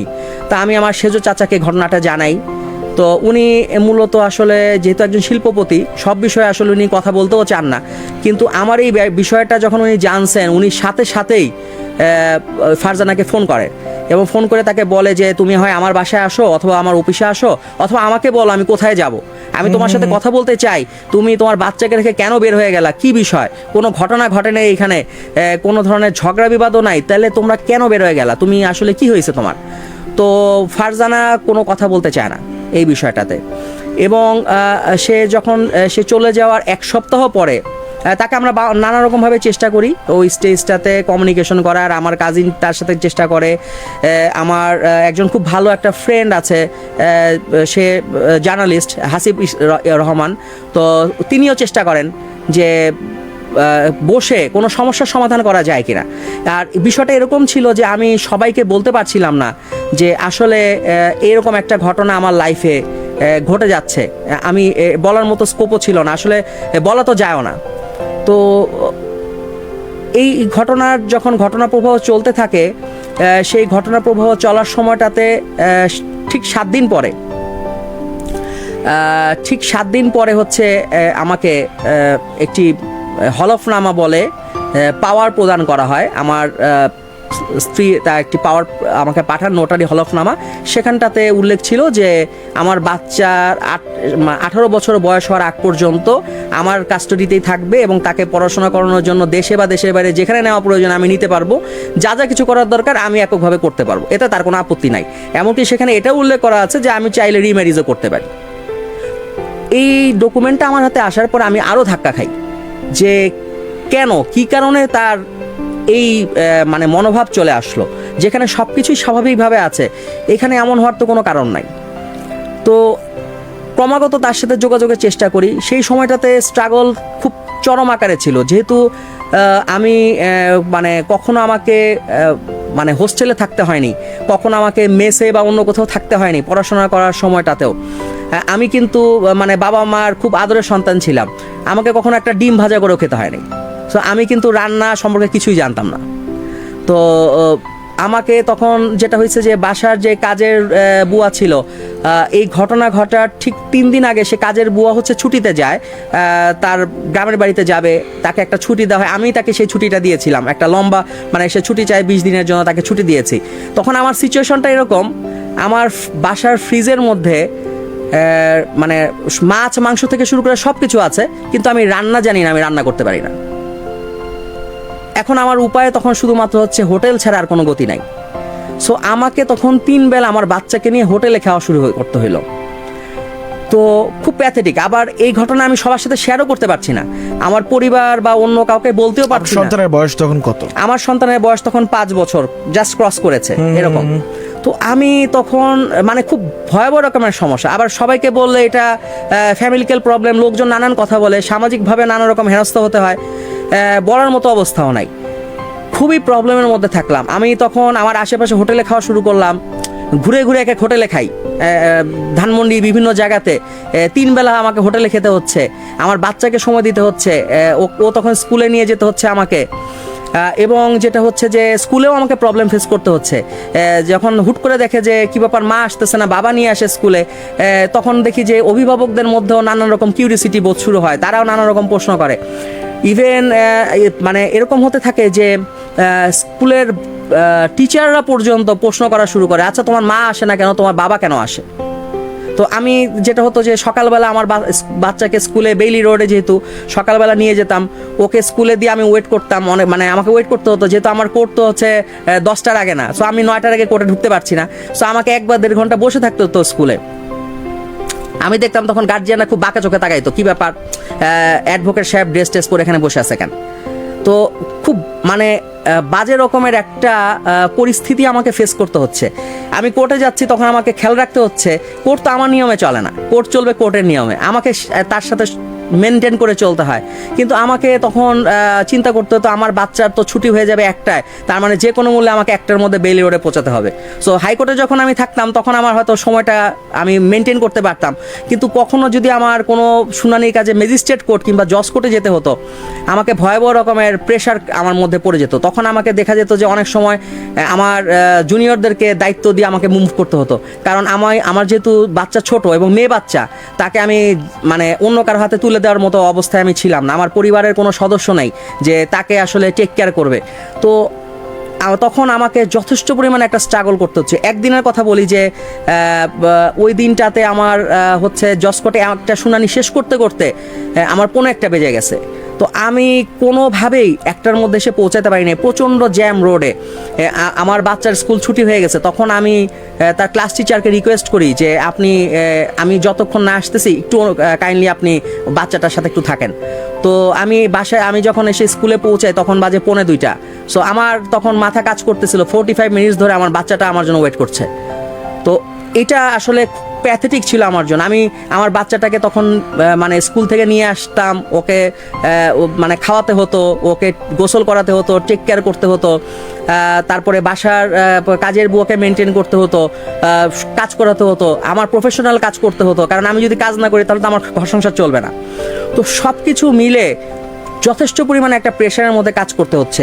এর মাঝখানে 31শে অক্টোবর আমি আমার বাচ্চাকে নিয়ে আমি মালয়েশিয়াতে চলে যাই, এবং যাওয়ার আগ মুহূর্ত পর্যন্ত তার পাসপোর্ট আমার কাছে ছিল, টিকিট করা। আমি তাকে বলেছি তোমার কিচ্ছু করা লাগবে না, তুমি এয়ারপোর্টে চলে আসো, জাস্ট তোমার কোনো কিছু দরকার নাই, তুমি জাস্ট আমার সাথে চলো, তুমি ঘুরে আসো, দেখবা যে প্রবলেম সলভ হয়ে যাবে।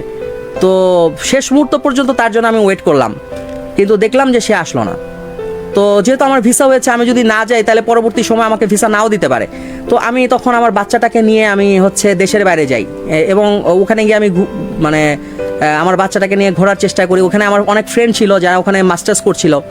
তো ওদেরকে ঘটনাটা শেয়ার করি তখন। তো ওরা ওখান থেকে কমিউনিকেশন করার চেষ্টা করে, তারাও তাকে বোঝানোর চেষ্টা করে, কিন্তু কখনোই কোনো বিষয়ে আমি আসলে পাইনি। এবং যতবারই তার সাথে বসার চেষ্টা করেছি, তার একটি কথাই ছিল, তুমি আমার ভাই বোনকে আমাদের সাথে রাখো একসাথে, তাহলেই আমি হচ্ছে ঘর সংসার করবো, না হলে করবো না। তো এটা আসলে বিভিন্ন বাস্তবতাতে আসলে সম্ভবপর ছিল না যে আসলে তাদেরকে রেখে আমি কন্টিনিউ করব, এটা আসলে হওয়ার মতো না। তো যতবারই আমি তাকে বোঝানোর চেষ্টা করেছি যে তুমি তোমার ভাই বোনকে যত রকমের সাপোর্ট লাগে দাও, কিন্তু শুধু একসাথে রেখে না, তুমি তোমার আশেপাশে রাখো, প্রয়োজনে তুমি একই বিল্ডিংয়ে একটা অ্যাপার্টমেন্ট ভাড়া নিয়ে রাখো। কিন্তু সে কোনোভাবেই এটাতে রাজি হচ্ছিল না, যেটাতে আসলে তখন এই প্রবলেমটা আর বাড়তে থাকে। এবং সে যেটা আমি দেখেছি যে বাচ্চারও খোঁজ নিত না, যে আমার বাচ্চা, সে জানে যে আমি রান্না করতে যাই না, তাহলে বাচ্চা আসলে কিভাবে খাবে, কি হবে, সেই বিষয়গুলো মধ্যে তার কোনো আসলে মাথা ব্যথা ছিল না। আমি খুব অবাক হয়ে যাই যে এতদিন রিলেশনের পরে তার মধ্যে হঠাৎ করে এরকম কেন। আমার কাছে আমি এটার আসলে কোনো হিসাব মিলাতে পারছিলাম না। তারপরে হচ্ছে যে এই স্টেজটাতে তখন আমার কাছে মনে হয়েছে যে আমি তো রান্না করতে জানি না, এখন আমি আসলে কি করব। আমার কাছে মনে হলো যে না, আসলে হোটেলে খেয়ে খেয়ে আসলে আর চলছে না। এবং আমার মেয়েও আমাকে এক সময় বলে বসলো যে আব্বু হোটেলে খেতে আর ভাল লাগে না। তো যখন বললো যে হোটেলে খেতে ভাল লাগে না, আমি তখন চিন্তা করলাম যে আসলে কি করব তাহলে। তখন আমি আমার ব্যাচমেট নজরুল নামে একজন আছে, ওকে আমি ফোন দিলাম। তো ও হচ্ছে সিলেটে থাকতো, কিন্তু আমি জানতাম যে ও পর্যটন কর্পোরেশন থেকে কুকিংয়ের উপরে কোর্স করা। তো আমি ওকে ফোন দেই এবং ওকে বলি যে ভাই তুমি কোনো প্রশ্ন করবা না, আমার একটা বিশেষ জরুরি দরকার, তুমি ঢাকাতে চলে আসো এবং আমার বাসাতে থাকবা।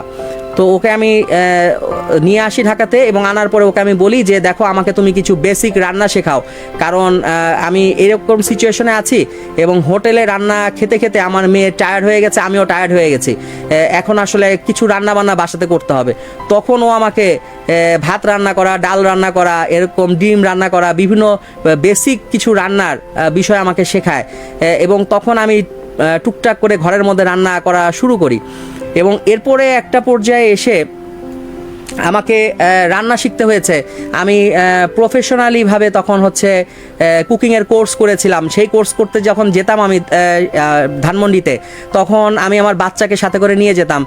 তো আমি শিখতাম, ও তখন বসে থাকতো, কারণ আমি যেখানেই যেতাম তখন আমার বাচ্চাকে আমার সাথে নিয়ে যেতে হবে, কারণ মেয়ে বাচ্চা, ও একা, ওকে আমি কারো কাছে দিয়ে ভরসা পাচ্ছিলাম না, এবং দেওয়ার মতো আসলে ওই রকম ক্লোজ কেউ নাই আমার পরিবারের যে ওকে দেখাশোনা করবে। তো তখন এটা মানে আমার মধ্যে একটা কাজ করতো যে আসলে আমি আমার বাচ্চাকে কোথায় রেখে যাব, ওর নিরাপত্তাজনিত বিষয় সব কিছু বিবেচনা করতে হতো। এই ঘটনাগুলোর মধ্যেই হচ্ছে যে যখন আমি দেশে ফেরত আসি, আমি 31শে অক্টোবর 2016-তে যাই এবং 1 নভেম্বর 2016-তে দেশে ফেরত আসি আমার মেয়েকে নিয়ে। ফেরত আসার পরে যেদিন আমি বাংলাদেশে ব্যাক করি, সেই দিনে আমি প্রথম জানতে পারি, আমার কাছে SMS চলে আসে যে ওই দিনই প্রেস ইনস্টিটিউটে আমার পোস্ট গ্রাজুয়েট ডিপ্লোমা ইন জার্নালিজমের ওরিয়েন্টেশন ক্লাস। তো সেটাও একটা খুব ট্র্যাজেডি যে আমি জার্নালিজমের ক্লাস করতে যাচ্ছি, আমার মেয়েটাও আমার সাথে থাকছে। আমি ক্লাস করেছি এই টানা, আমার যে পুরো কোর্সটা ছিল, পুরো 1 বছরের কোর্স, সেই পুরো কোর্সটা করেছি, পুরো কোর্সের পরীক্ষাগুলো দিয়েছি, সবগুলোতে আমার মেয়ে আমার সাথে সাথে ছিল। তো অনেকে এই জন্য মজা করে বলে মানে প্রেস ইনস্টিটিউটের যে আসলে আমার মেয়েকেও একটা জার্নালিজমের ডিগ্রি দিয়ে দেওয়া উচিত, কারণ সেও আমার সাথে পুরো 1 বছর আমার সাথে ক্লাস করেছে। তো প্রচণ্ড কষ্ট করতে হয়েছে। আমি তখন যে ক্লাস করছি, ওখানেও আমার মেয়েকে আমার সাথে রাখছি, আমি কোর্টে যাচ্ছি, কোর্টে শুনানি করতে হচ্ছে, তখন আমার জুনিয়রদের সাথে আমার মেয়েটা পিছনে বসে আছে, আমাকে করতে হচ্ছে, এবং তারপর তাকে স্কুলে নিয়ে যেতে হচ্ছে। সবগুলোকে সমন্বয় করা খুবই কষ্টকর একটা ব্যাপার ছিল, এবং এই সমন্বয়টা আমাকে করতে হয়েছে। এবং একটা পর্যায়ে হচ্ছে স্কুলে যেটা হলো, আমি ফেস করলাম যে আমার বাচ্চা একদিন আমাকে বললো আমি স্কুলে যাব না। তো কেন? তখন সে বলতে থাকলো যে আবু, স্কুলের আমার ফ্রেন্ডরা আমাকে প্রশ্ন করে তোমার মা আসে না কেন, তোমার মার সাথে কি কোনো সমস্যা হয়েছে? আমার স্কুলের টিচাররা কোশ্চেন করে তোমার মা আসে না কেন, তোমার মাকে দেখি না কেন, তোমার আব্বু কেন আসে, এরকম নানান রকম প্রশ্ন করে। আমার এগুলো ভালো লাগে না, আমি স্কুলে যাব না। তো তখন আমাকে চিন্তা করতে হলো যে স্কুল চেঞ্জ করতে হবে, কিন্তু হুট করে তো স্কুল চেঞ্জ করা যায় না বছরের মাঝে। তো আমাকে তখন অনেকবার চেষ্টা করতেছিলাম এবং স্কুল খুঁজতে হচ্ছিল আমাকে, যে আসলে ঠিক এমন কোন স্কুলে দিব যেখানে আসলে আমি আমার পেশাগত কাজটাকেও কন্টিনিউ করতে পারবো, সে ওর পড়াশোনাটাও কোনো ক্ষতিগ্রস্ত হবে না। সেই চিন্তা করতে করতে তখন আমাকে আমার বাসার কাছাকাছি একটা স্কুলে আমি কমিউনিকেশন করলাম, এবং সেখানটাতে তখন সিট ছিল না খালি। তারপরে হচ্ছে অনেক রিকোয়েস্ট করে তারপরে তখন অ্যাডমিশন করাতে সক্ষম হলাম। অ্যাডমিশন করানোর পরে তখন তার ক্লাস শুরু হলো, এবং ওই স্টেজে হচ্ছে ওইখানে আমার স্কুলের একজন অভিভাবক, আমার বাচ্চারই হচ্ছে ফ্রেন্ড, একই সাথে তারা পড়াশোনা করে। তো অভিভাবক তাকে পেলাম, তার সাথে একটা ভালো পরিচয় হলো। তো উনি মঞ্চ এবং টিভিতে অভিনয় করেন, অভিনয় শিল্পী। তো যার কারণে আসলে তিনি হয়তো আমার কষ্টটা বুঝতে পেরেছেন। একদিন আমাকে জিজ্ঞাসা করলেন যে আপনি বাচ্চাকে এতভাবে টেক কেয়ার করেন, আসলে ভাবি কোথায়? তো তখন তাকে আমি আমার ঘটনাটা খুলে বললাম।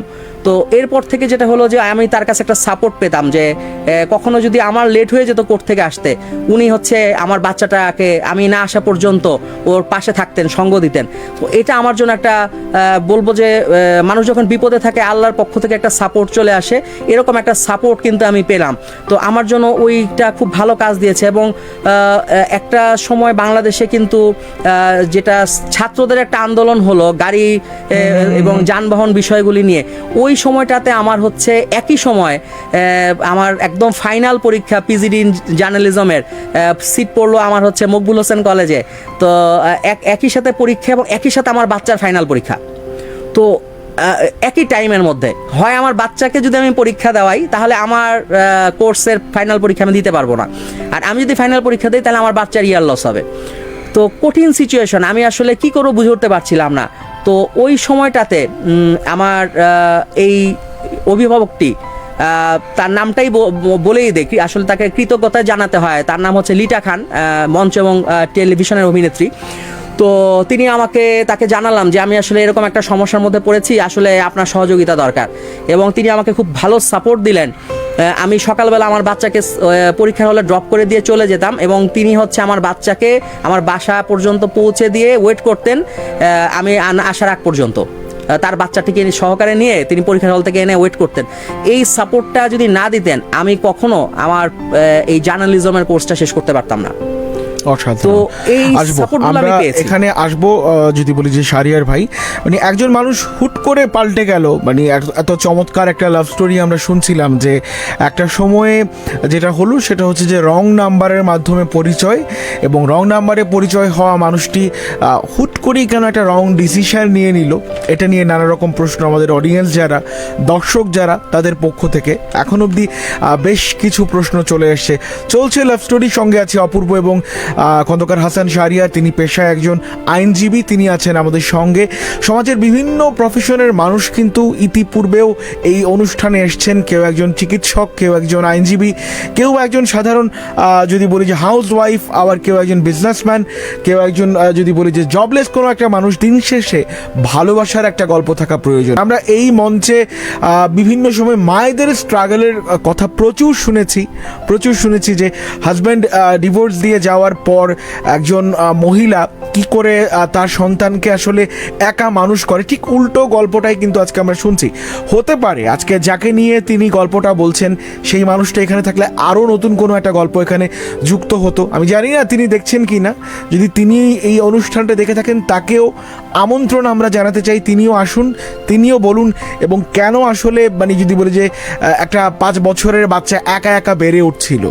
এই প্রশ্নটা কিন্তু অনেকের রয়েছে। আজকে অডিয়েন্স যারা আছেন আমাদের সাথে, প্রত্যেকের প্রশ্ন একটা সন্তানের আসলে দোষটা কোথায়। লাভ স্টোরির সঙ্গে রয়েছে অপূর্ব এবং আজকে যিনি আমাদের সঙ্গে উপস্থিত আছেন এখানে খন্দকার হাসান শাহরিয়ার, একজন আইনজীবী। তিনি তার জীবনে আসলে ভালোবাসার যে গল্পটা, ভালো থাকার যে গল্পটা, সেটা শেয়ার করতে এসেছিলেন এবং একজন বাবার যে স্ট্রাগল, একজন বাবা আসলে থাকে না যে হয়তো বা কখনো কখনো যেটা হয় যে একজন স্বামী শতভাগ সাকসেসফুল হয় না, বা একজন স্বামী হয়তো বা প্রপারলি ভালো হয় না, একজন স্ত্রী হয়তো বা প্রপারলি ভালো হয় না, কিন্তু প্রত্যেকটা বাবা কিংবা প্রত্যেকটা মা কখনো মন্দ হয় না। সো আবার কখনো কখনো উল্টো চিত্রটাও আমরা দেখি। কিন্তু আজকে যিনি অতিথি, তিনি তার জীবনে আসলে তার সন্তানের জন্য স্ট্রাগল, একদিকে তিনি এক হাতে তার প্রফেশন মেনটেন করছিলেন, বিকজ দিন শেষে এই শহরে থাকতে, এই শহরে চলতে অর্থের প্রয়োজন, এবং যার জন্য তিনি তার ক্যারিয়ারটাকেও কিন্তু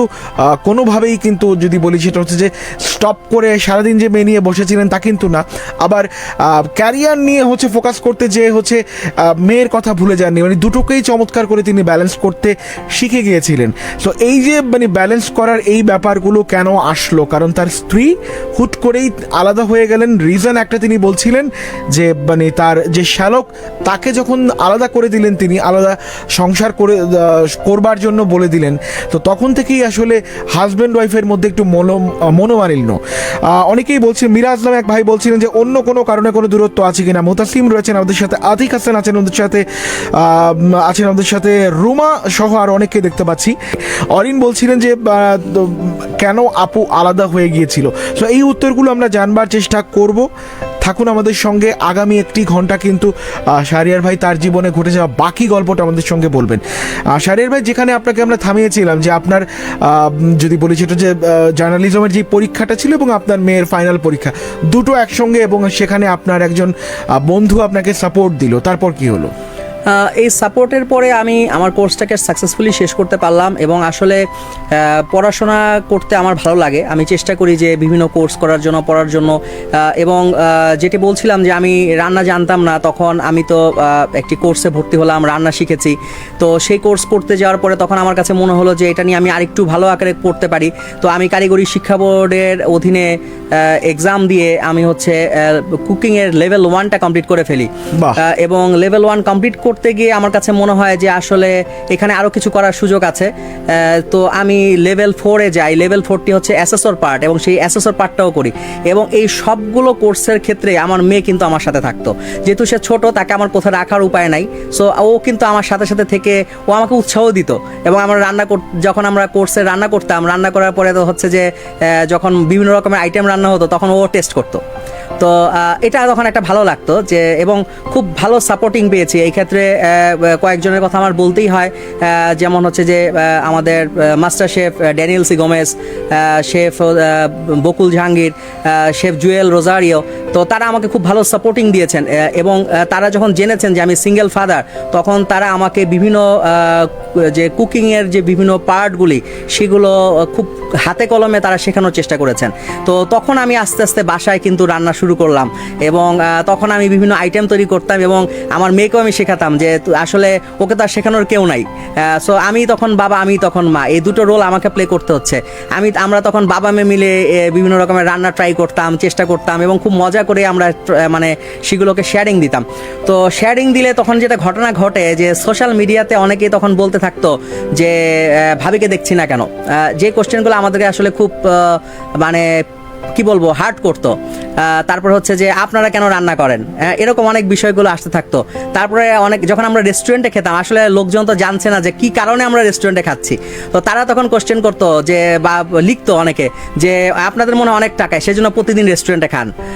তারপরে অনেকে বলতো যে মানে আপনারা কেন বাসায় খান না, এরকম বিভিন্ন রকমের কোশ্চেন তারা করতে থাকতো। তো যা হোক, এই কোশ্চেনগুলোকে আমি এড়িয়ে যাওয়ার চেষ্টা করতাম, এবং একটা পর্যায়ে হচ্ছে যে আমার কাছে মানে অনেকেই বলছিলেন তখন যে আমার ফ্রেন্ড বা কলিগরা, কোর্টের কলিগরা, তারা বলছিলেন যে আপনি সেকেন্ড ম্যারেজের দিকে চিন্তা করছেন না কেন। তো যেহেতু তখনও আমার বাচ্চার মার সাথে আমার আনুষ্ঠানিকভাবে কোনো ডিভোর্স হয় নাই, তার কারণে, এবং আমিও কখনো এই বিষয়গুলোতে পাঠাই নাই, কারণ আমার শেষ পর্যন্ত চেষ্টা ছিল যে মানুষের অনেক কিছু হয়, মানুষের জীবনে হয়তো ঝগড়াঝাটি মারামারি অনেক কিছু ঘটে যায়, কিন্তু তারপরও তারা হচ্ছে বাচ্চার দিকে চিন্তা করে একই ছাদের নিচে থাকে। আইনজীবী হিসেবে ফ্যামিলি কোর্টে মামলা করতে গিয়ে এরকম অসংখ্য নজির আমি পেয়েছি।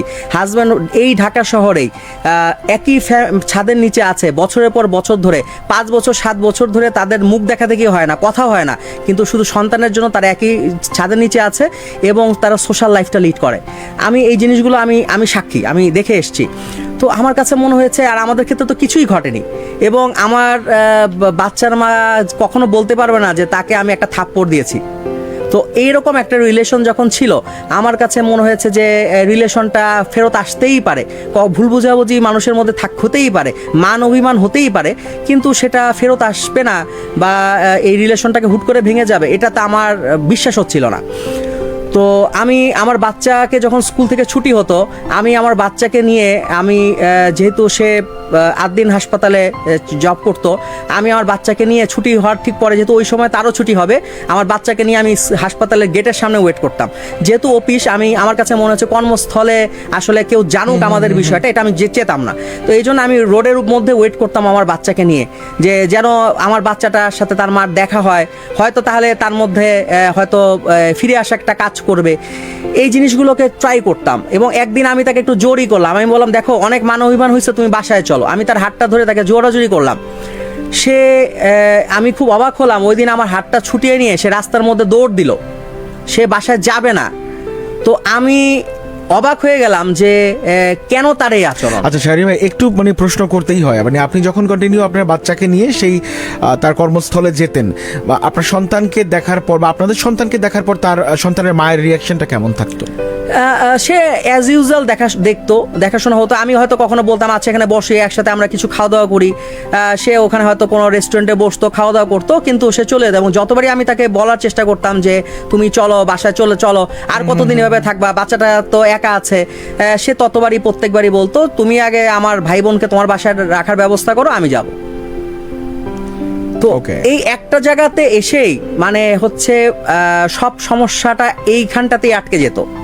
তো এটা আসলে কোনোভাবেই যখন আসলে সলিউশন হচ্ছে না, এবং আমি বলতে গেলে তার যারা ঢাকা শহরে যে কয়জন আত্মীয় স্বজন আছে তাদের প্রত্যেকের বাসায় গিয়েও পর্যন্ত বলেছি যে আপনারা দেখেন এই বাচ্চাটার তো কোনো দোষ নাই, সে কেন তার বাচ্চাটার প্রতি দায়িত্ব পালন করছে না। তো তারাও আসলে কিন্তু খুব একটা পজিটিভ ভূমিকা পালন করে নাই, তাদের মধ্যেও আমি আসলে এই জিনিসটি পাইনি। আসলে এখন কেন তারা করতে চায় না আমি জানি না, কিন্তু এটাও আমি পাইনি। তো এই ঘটনাগুলোর প্রভাব যখন চলতে থাকে, তখন হচ্ছে যে 2017 সালের 30 এপ্রিল আমার কাছে ডাকযোগে একটি হলফনামার কপি আসে, ফটোকপি, যেটা হচ্ছে ডিভোর্সের একটি ফটোকপি হলফনামা। তো আইনজীবী হিসেবে আমি ডিভোর্সের যেই হলফনামাটি আসে, নোটারি হলফনামাটি, সেটি আমি দেখলাম যে আইনগত সম্পন্ন হয়নি এবং আইনত ত্রুটিপূর্ণ। তখন আমি এই হলফনামাটি আমাদের দৈনিক বাংলা মোড়ের থেকে একজন নোটারি করেছিলেন, তার সাথে আমি যোগাযোগ করি এবং যোগাযোগ করে আমি তাকে আমার পরিচয় দেই।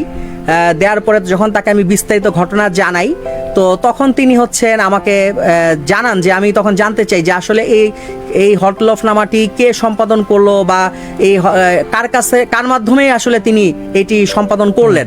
তো তখন আমাকে তিনি বিস্তারিত তথ্য জানান যেটি মগবাজার কাজী অফিসের থেকে, যেটা বড় মগবাজার, যেটা একসময় জামায়াত ইসলামীর অফিস ছিল, তার কাছাকাছি একটি কাজী অফিস থেকে এটি একজন পাঠিয়েছেন, সেই জন্য তিনি করে দিয়েছেন। তো তখন আমি তার কাছ থেকে ঠিকানা নিয়ে তখন সেখানটাতে যাই, গিয়ে যে তখন আমার পরিচয় দেই এবং আমার বাচ্চা তো আমার সাথেই ছিল তখন যথারীতি। তো আমি তাকে জানাই যে আসলে কি হয়েছে ঘটনা, আপনাকে বিস্তারিত বলেন কি হয়েছে, আমি দেখতে চাই। তো তখন তারা আমাকে খুলে দেখান যে ডকুমেন্টটি ডিভোর্সের। সেখানে আমি দেখতে পাই যে আমার যেই শ্যালক ছিল, সেই শ্যালকও ওই কাজী অফিসেই বিয়ে করেছিল এবং এই শ্যালকই এই ডিভোর্সের সমস্ত কিছুর আয়োজন করেছে এবং সে এই ডিভোর্সের 1 নম্বর সাক্ষী। ওহো। তো আমার জানা নাই পৃথিবীতে আসলে কোনো ছোট ভাই নিজের বড় বোনের ঘর সংসার ভাঙার জন্য ভূমিকা রাখে কিনা, আমি আসলে জানি না। আমি আমার নিজের জীবনে এটি পেয়েছি এবং এটি সে আসলে এক প্রকারে আমি বলবো যে সে রিভেঞ্জই নিল। তো যেটা হয়েছিল যেহেতু আইনগত ত্রুটিপূর্ণ ছিল, ওই নোটারি হলফনামাটি ওই নোটারি পাবলিক বাতিল করে দেন। যখন আমি তাকে আইনটি দেখাই যে আসলে আপনি এইভাবে যেটা সম্পাদন করেছেন সঠিক প্রক্রিয়া হয়নি, তখন তিনি সেটি আসলে বাতিল করে দেন। কারণ আমাদের মুসলিম পারিবারিক আইনের যে বিধান আছে সেখানে নোটিশটি কাজী অফিস থেকে দিতে হবে, নোটারি নোটিশ দিলে আসলে হবে না, কাজীর মাধ্যমে নোটিশ দিতে হবে এবং একই সাথে নোটিশের কপি যাবে সিটি কর্পোরেশনে, যেটি এখানে হয়নি। তো তখন নোটারি যেহেতু বাতিল করে দেওয়া হয়, তখন কাজী অফিসকে আমি এটি জানাই যে আপনারা তো কোনো নোটিশ দেননি এবং আপনারা সিটি কর্পোরেশনকেও নোটিশ দেননি, তো সেই তো এখানে আপনাদের ভলিউমে লিখে রেখে দিলে আসলে এটি তো কার্যকর করার সুযোগ নেই, আইনে ত্রুটিপূর্ণ। সুতরাং এবং যেহেতু যেই হলফনামা বলে আপনারা করেছেন, হলফনামাটি বাতিল করে দেওয়া আছে। আমি তখন নোটারি পাবলিক রিটেন আকারে তার প্যাডে আমাকে দেন, সেটি আমি দাখিল করে দিই সেখানে এবং কাজী অফিস থেকেও ওই ডিভোর্সের কার্যক্রমটি বাতিল করা হয়। তো এটি বাতিল করার পরেও ওই শ্যালক তখন আরও 2বার বিভিন্নভাবে সে চেষ্টা করে ডিভোর্সের নোটিশ পাঠানোর। তো দ্বিতীয়টিও ত্রুটিপূর্ণ ছিল, সেটিও বাতিল হয়ে যায়। তৃতীয়টিও আসলে বাতিল হওয়ার মতোই অবস্থায় ছিল, কিন্তু সেটি আসলে বাতিল আমি ইচ্ছে করেই করি নাই, আসলে করতে মনটাই বাধা দিছে। এর মাঝে একটি ঘটনা ঘটে যায়, যার কারণে আসলে আমি তখন আর স্টেপ নিইনি। ঘটনাটি ছিল এরকম যে রমজান মাস, একদম ঠিক রমজানের প্রথম রমজান শুরুর আগের দিন আমি এবং আমার বাচ্চা মাঝে মাঝে আমরা গাড়িতে করে চলে যেতাম। তখন এখন তো ধানমন্ডিতে আপন কফি হাউস চলে আসছে, তখন শুধু খিলগাঁই ছিল। তো আমার বাচ্চা ক্যারামেল কোল্ড কফিটা তার খুব পছন্দ। তো তখন আমরা বাবা মেয়ে খেতে চলে যেতাম। রাতে বেলা যদি একটু যেতাম, 11টার দিকে গেলে তখন ভিড়টা কম থাকতো, তো আমাদের জন্য সহজ হতো, আমরা খেয়ে দিয়ে চলে আসতাম। তো তখন আমরা আমার মেয়ে আমাকে বলছে, তখন হালকা বৃষ্টি পড়ছে সেই দিনটাতে, তো আমার মেয়ে আমাকে তখন বলছে যে আব্বু কালকে তো রোজা, চলো আমরা কোল্ড কফি খেতে যাই। তো আমি চিন্তা করলাম ঠিক আছে, আমার মেয়ে বলছে নিয়ে যাই। তো আমি গাড়িতে করে বের হয়েছি। তো যাওয়ার সময় আমি হঠাৎ করেই ওর মাকে ফোন দিলাম, বললাম যে ফারজানা আগামীকালকে থেকে রোজা শুরু, তো আমরা কোল্ড কফি খেতে যাচ্ছি, তুমি কি আসবা? এবং সে তার ভাইয়ের সাথে তখন কিন্তু রামপুরাতে থাকতো। তো আমি তখন ওয়াবদা রোডে, তা আমি বললাম যে এক হতে পারে যে তুমি যদি বাসা নিচে নামো তাহলে মেয়েটার সাথে তোমার দেখা হয়ে যায়, আমরা এখানে কোথাও বসতেও পারি, আর না হলে তুমি ওখানে কষ্ট করে চলে আসো, বা তুমি যদি বলো আমি তোমাকে পিক করে নিয়ে যেতে পারি। তো আমরা ওখানে একসাথে বসে কফি টফি খেলাম। তো স্ত্রী কি সেদিন এসেছিলেন? আমি তাকে তখন বললাম, কিন্তু সে আসেনি, সে আমার ফোনও ধরে নাই। তো আমি তার বাসার নিচে গিয়েও একাধিকবার ফোন টোন দিলাম, কিন্তু সে ফোন রিসিভ করে নাই। তো পরে আমি চলে আসলাম আমার মেয়েকে নিয়ে, যেহেতু বৃষ্টি পড়ছিল, আমার পক্ষে বেশিক্ষণ ওয়েট করা সম্ভব ছিল না। আমি আমার বাচ্চার সাথে যখন ওখানে কফি খাচ্ছিলাম, ওইখানটাতে আমার সাথে আমাদেরই জজ কোর্টের কয়েকজন লয়ার ওখানে তারাও উপস্থিত ছিল, তো তাদের সাথে দেখা হয়ে যায় এবং আমরা ওখানে কথাবার্তা বলতেছিলাম বিভিন্ন বিষয়। সেই সময় অতর্কিতে 4-5 জন যুবক আমার উপর হামলা চালায় এবং তারা সেখানে আমাকে এবং আমার বাচ্চাকে ফিজিক্যালি অ্যাসল্ট করার চেষ্টা করে, যেটার ভিডিও ফুটেজ ওই দোকানের সিসিটিভিতে ছিল। তো তখন আমার লয়ার ফ্রেন্ডরা আমাকে হচ্ছে সেভ করে, কারণ আমি লয়ার হিসেবে বিভিন্ন মামলা পরিচালনা করি, আমাদের অনেক সময় বিভিন্ন লাইফ থ্রেটও থাকে, বিভিন্ন প্রবলেমও থাকে, কিন্তু আমি ওই সময় ওই জায়গাতে যাব সেটি কিন্তু আমি শুধুমাত্র আমার বাচ্চার মাকে ছাড়া আর কাউকে ফোনে বলি নাই। এটা যে কারো জানারও কথা নয় যে আমি রাত 11টার সময় ওখানে যাব। তো এবং আমি আমার গাড়িতেই গিয়েছি, সুতরাং আমাকে কারো অনুসরণ করারও সুযোগ নাই, এবং সেটা হলে আমি বুঝতেই পারতাম। তো যখন এই ঘটনাটা ঘটে এবং তার ঠিক পরের দিন এই ঘটনাটার সাথে আমি অনুভব করি যে এটার সাথে আমার শ্যালক যিনি ছিলেন তিনি কোনো না কোনোভাবে জড়িত আছেন, এটি আমি মোটামুটি নিশ্চিত হইতে পারি। এবং পরের দিন আমার বাচ্চার মা হচ্ছে ফোন করে এবং নিজে ফোন করে সে বলে যে শুনলাম তোমাদের উপরে রাতে নাকি অ্যাটাক হয়েছে। তো অনেকে তখন আমাকে বলেছে যে যেহেতু আপনার কাছে সিসিটিভি ফুটেজ আছে, আপনি অ্যাটেম্প টু মার্ডার কেস কেন করবেন না, আপনি চাইলেই করতে পারেন, এবং আমার হাতে অপশন ছিল, প্রমাণ আছে, সাক্ষী আছে, সবই আছে। কিন্তু আমি চিন্তা করলাম তখন যে আসলে যদি আমি এটা করি সেটা আসলে আমার বাচ্চার জন্য ভবিষ্যতে সমস্যা হতে পারে। আরেকটি বিষয় হচ্ছে যে আমি চাই নাই যার সাথে ঘর সংসার এতদিন করেছি তিনি বা তার পরিবার এতটা নিচু নেমে লেভেলে আসুক, সেটা আসলে পাবলিকলি প্রকাশিত হয়ে যাক এবং সেটা কোর্ট পর্যন্ত আসুক। কোর্ট আমার কর্মস্থল, আমি চাই নাই যে এটা নিয়ে আসলে কথা আর হোক।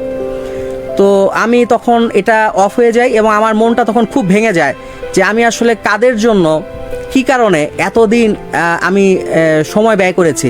আমি তো হচ্ছে এই শ্যালক শালিকাকে নিজের ভাই বোনের মতো মনে করেই তাদের লালন পালন করেছি, আমার বাসায় রেখেছি, তাদেরকে ঘুরতে নিয়ে গেছি, খাইয়েছি, যতখানি সাপোর্ট দিতে পারি করেছি। আমি যদি আমার বাচ্চার জন্য একটা ফল কিনে নিয়ে আসতাম, আমি ওদের জন্য কিনে নিয়ে আসতাম, তাহলে আমি কাদের জন্য করেছি? এটার প্রতিদানটা আমি এরকমভাবে কেন আমাকে পেতে হবে?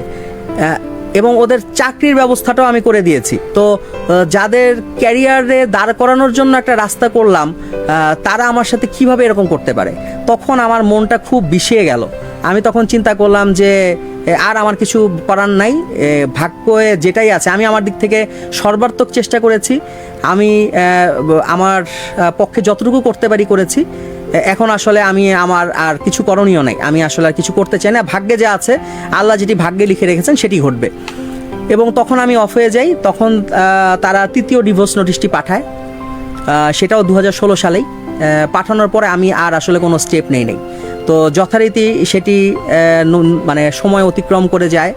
তো এরপরে আমি ওইটির কয়েকটা কপি হচ্ছে যেখান থেকে যে কাজী অফিস থেকে পাঠিয়েছিল তাদেরকে আমি রিকোয়েস্ট করি যে আপনারা সালিশ পরিষদে পাঠিয়ে দেন।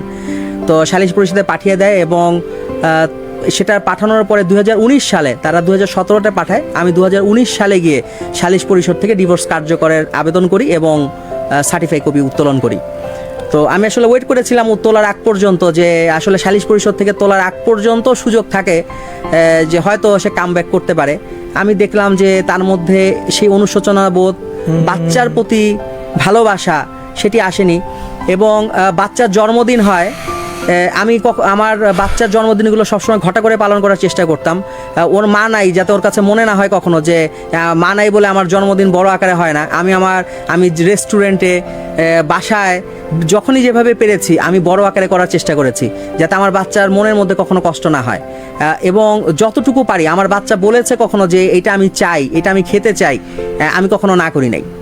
আমি যতখানি পারি আমি চেষ্টা করেছি এবং এখনও চেষ্টা করে যাচ্ছি।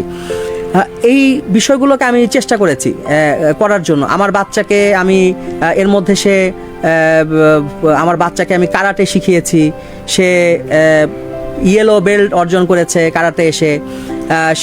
তারপরে তাকে আমি কন্টেন্ট ক্রিয়েটর হিসেবে কাজ করা শিখিয়েছি। সে এখন নিজে তার ইউটিউব চ্যানেল আছে, সেখানে সে কাজ করে, বিভিন্ন রকম জিনিসগুলো নিয়ে কাজ করছে, এডিটিং করে সে, এবং হচ্ছে সে বই লিখছে।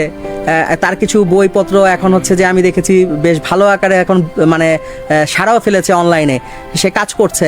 আমার কাছে ভালো লাগে যে সে আসলে নিজে শেখার চেষ্টা করছে। আমি আমার বাচ্চাকে মানবিক মানুষ বানানোর চেষ্টা করছি, যে সে যেন একজন মানবিক মানুষ হয়। সে শুধুমাত্র পড়াশোনা শেখার জন্য শেখা না, দেশের জন্য মানুষের জন্য যেন কাজ করতে পারে। এবং আমি ওকে শিক্ষা দেই যে আসলে তোমার লাইফে যেটা ঘটেছে, আমি ফিল করি যে একজন বাচ্চা হচ্ছে, আমি হয়তো একটা মধ্য বয়সে এসে আমি আমার বাবা মাকে হারিয়েছি, কিন্তু একটা বাচ্চা সে 5 বছর বয়সে সে তার মাকে হারিয়েছে একটি শহরে থেকে। একই শহরে থেকে যদি বাচ্চার প্রতি মা তার দায়িত্ব পালন না করে, এর চেয়ে প্যাথেটিক কিছু হতে পারে বলে আমার কাছে মনে হয় না। আমি এটাকে খুব ভালোভাবে অনুভব করি এবং আমি আমার বাচ্চাকে শিক্ষা দেই যে তুমি নিজে স্বাবলম্বী হও। আমি তো সারা জীবন জীবিত থাকবো না, কিন্তু আমার বাচ্চাটা যেন একাকী তো বোধ না করে, সেটার দিকে আমি চেষ্টা করি। এবং এইভাবেই আমার বাচ্চাকে বেড়ে তোলার চেষ্টা করছি। ও ঘুরতে খুব পছন্দ করে, আমি ওকে বিভিন্ন জায়গাতে নিয়ে যাই, ঘুরতে যায়, সে দেখে দেশের বাইরেও ঘুরতে যায়, ওর ভালো লাগে। তো সেগুলো নিয়ে সে কন্টেন্ট তৈরি করারও চেষ্টা করে এখন। তো ভালো লাগে যে ও এগুলোতে করছে। এবং আমাদের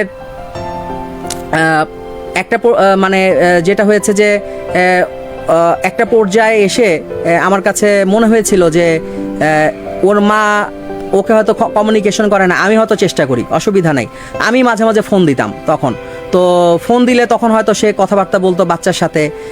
তারপরে হচ্ছে আমি একদিন তাকে বললাম, ঠিক করোনার পরে যে কোভিড যখন সময় ছিল, তখন আমার কাছে মনে হয়েছিল যে সবচেয়ে কঠিন সময়, যখন আমি দেখছিলাম কোভিডে আশেপাশে মানুষরা অনেকেই মারা যাচ্ছে, তখন সবচেয়ে কঠিন সময়টা আমাকে পার হইতে হয়েছে। যে তখন আমার কাছে মনে হয়েছে যে আমি যদি রান্না না শিখতাম আজকে, তাহলে তো আজকে আমার খাওয়ার অবস্থা থাকতো না।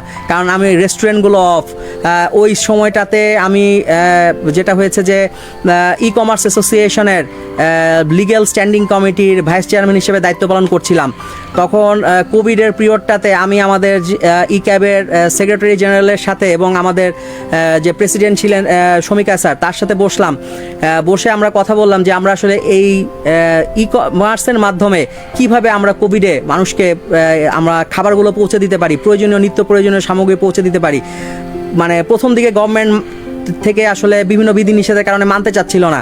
আমরা সেটাকে নিয়ে একাধিকবার মিটিং করেছি, ফিজিক্যালি করার সুযোগ নাই, অনলাইনে বারবার মিটিং করছি। সেই মিটিং দেখা গেছে এমন হয়েছে যে বিকালবেলা শুরু করেছি, রাতে 12টা পর্যন্ত চলছে।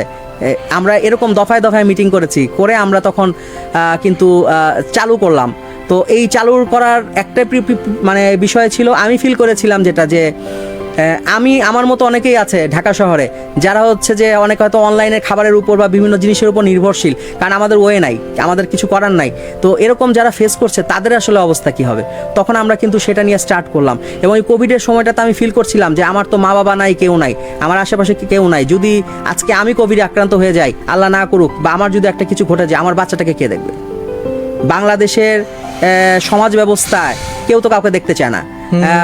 আজকে যদি এটি ইউএসএ, কানাডা হতো বা ইউরোপের কোনো কান্ট্রি হতো, তাহলে সেই ক্ষেত্রে রাষ্ট্র দায়িত্ব নিত এই বাচ্চাটার পড়াশোনা করার, তার সোশ্যাল নিরাপত্তা দেওয়ার, তাকে জব দেওয়ার কিন্তু বাংলাদেশের প্রেক্ষাপটে তো এটা আসলে হয় না। আমি সরকারি চাকরির বয়স আমার শেষ হয়ে গেছে, তো সরকারি চাকরিতে আবেদন করার আমার সুযোগ নাই। যখন আসলে সুযোগ ছিল, ওই স্টেজে আমি এই ফ্যামিলিক্যাল বিপর্যয়ের জন্য আমার আসলে সম্ভব ছিল না যে প্রস্তুতি নিয়ে আমি আবেদন করব। আমাদের মাননীয় প্রধানমন্ত্রী অনেক ক্ষেত্রে অনেক কিছু করেন, উনি নারীদের জন্য অনেক কাজ করেন, অনেক কিছু করেন, কিন্তু আমরা যারা এরকম সিঙ্গেল ফাদার আছেন, তাদের প্রতি হয়তো মাননীয় প্রধানমন্ত্রী জানেনও না, বা হয়তো এই বিষয়ে তার কাছে সংবাদও নাই। অথচ আমার মতো আরও অনেক সিঙ্গেল ফাদারই আছেন যারা হয়তো স্ট্রাগল করে যাচ্ছেন, তাদের পাশে রাষ্ট্রের বা সরকারের যে ভূমিকা রাখা প্রয়োজন, সেটি কিন্তু আমরা দেখি না, বা আমরা কিন্তু পাই না, যেটি হয়তো উন্নত দেশগুলোতে আমরা পাই। এই সোশ্যাল নিরাপত্তাগুলো যদি আমরা পেতাম, আমরা অনেকটা ভরসা পেতাম, তো সেটা আসলে কিন্তু আমরা পাই না। আপনার সন্তান তার মায়ের হাতের রান্না লাস্ট খেয়েছিল কবে? লাস্ট রান্নাটা তো সে যখন বাসা ছেড়ে চলে যায় তখনই খায়। 5 বছর এরপরে 5 বছর বয়সে। এরপরে এখন বয়স কত? আমার সন্তানের এখন বয়স হচ্ছে সে 14তে পা রাখছে।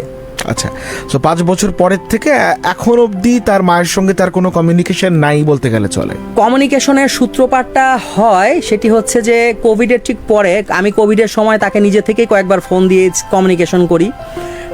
সেটি হচ্ছে যে আমি ফোন না দিলে সে কখনো ফোন দিত না।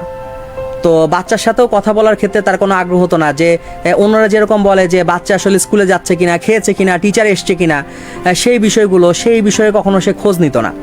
তো এর ভিতরে তো স্কুলও যেহেতু আমি চেঞ্জ করে ফেলতে আমি বাধ্য হয়েছিলাম। তো যেটা হয়েছে যে কোভিডের পরে দিয়ে তখন আমি একদিন তাকে বললাম যে তুমি একই শহরে থাকো, অনলাইনে তুমি চাইলে বাচ্চাকে রান্না করে খাবার পাঠাতে পারো, সেইটাও হয় না। তুমি বাচ্চাকে চাইলে দেখতে চেয়েছো বা আমি দেখতে দেই নাই বা বাধা দিয়েছি, এমন কোনো ঘটনাও নাই। তো তাহলে তুমি কেন বাচ্চাকে একবার হলেও দেখো না? তো এইটা বলার পরে তাকে আমি বিগত কয়েক বছরে মোটামুটি বছরে 3টা দিন তাকে আমি পাই, যে দিনটাতে সে বাসায় আসে, এবং যে বাসা ছেড়ে একদিন সে চলে গেছে সেই বাসাতেই সে আসে, এবং এসে হয়তো বাচ্চার সাথে 10-20 মিনিট সময় অতিবাহিত করে চলে যায়। সেটি হচ্ছে যে 2টি ঈদের দিন এবং আরেকটি হচ্ছে আমার বাচ্চার জন্মদিনের দিন। আচ্ছা, লাস্ট আপনার বাচ্চার জন্মদিনে আপনার স্ত্রী এসেছিলেন? লাস্ট জন্মদিনের দিনতেও সে এসেছিল, এবং এসে সে সকালবেলা এসেছিল এবং এসে আমার বাচ্চার সাথে 10 মিনিট ছিল, থেকে সে চলে গেছে। কিন্তু তাকে আমি যতবারই বলেছি যে বাচ্চার জন্মদিনের অনুষ্ঠানগুলিতে অংশ নিতে, কখনোই সে কোনো অনুষ্ঠানে অংশ নেয়নি।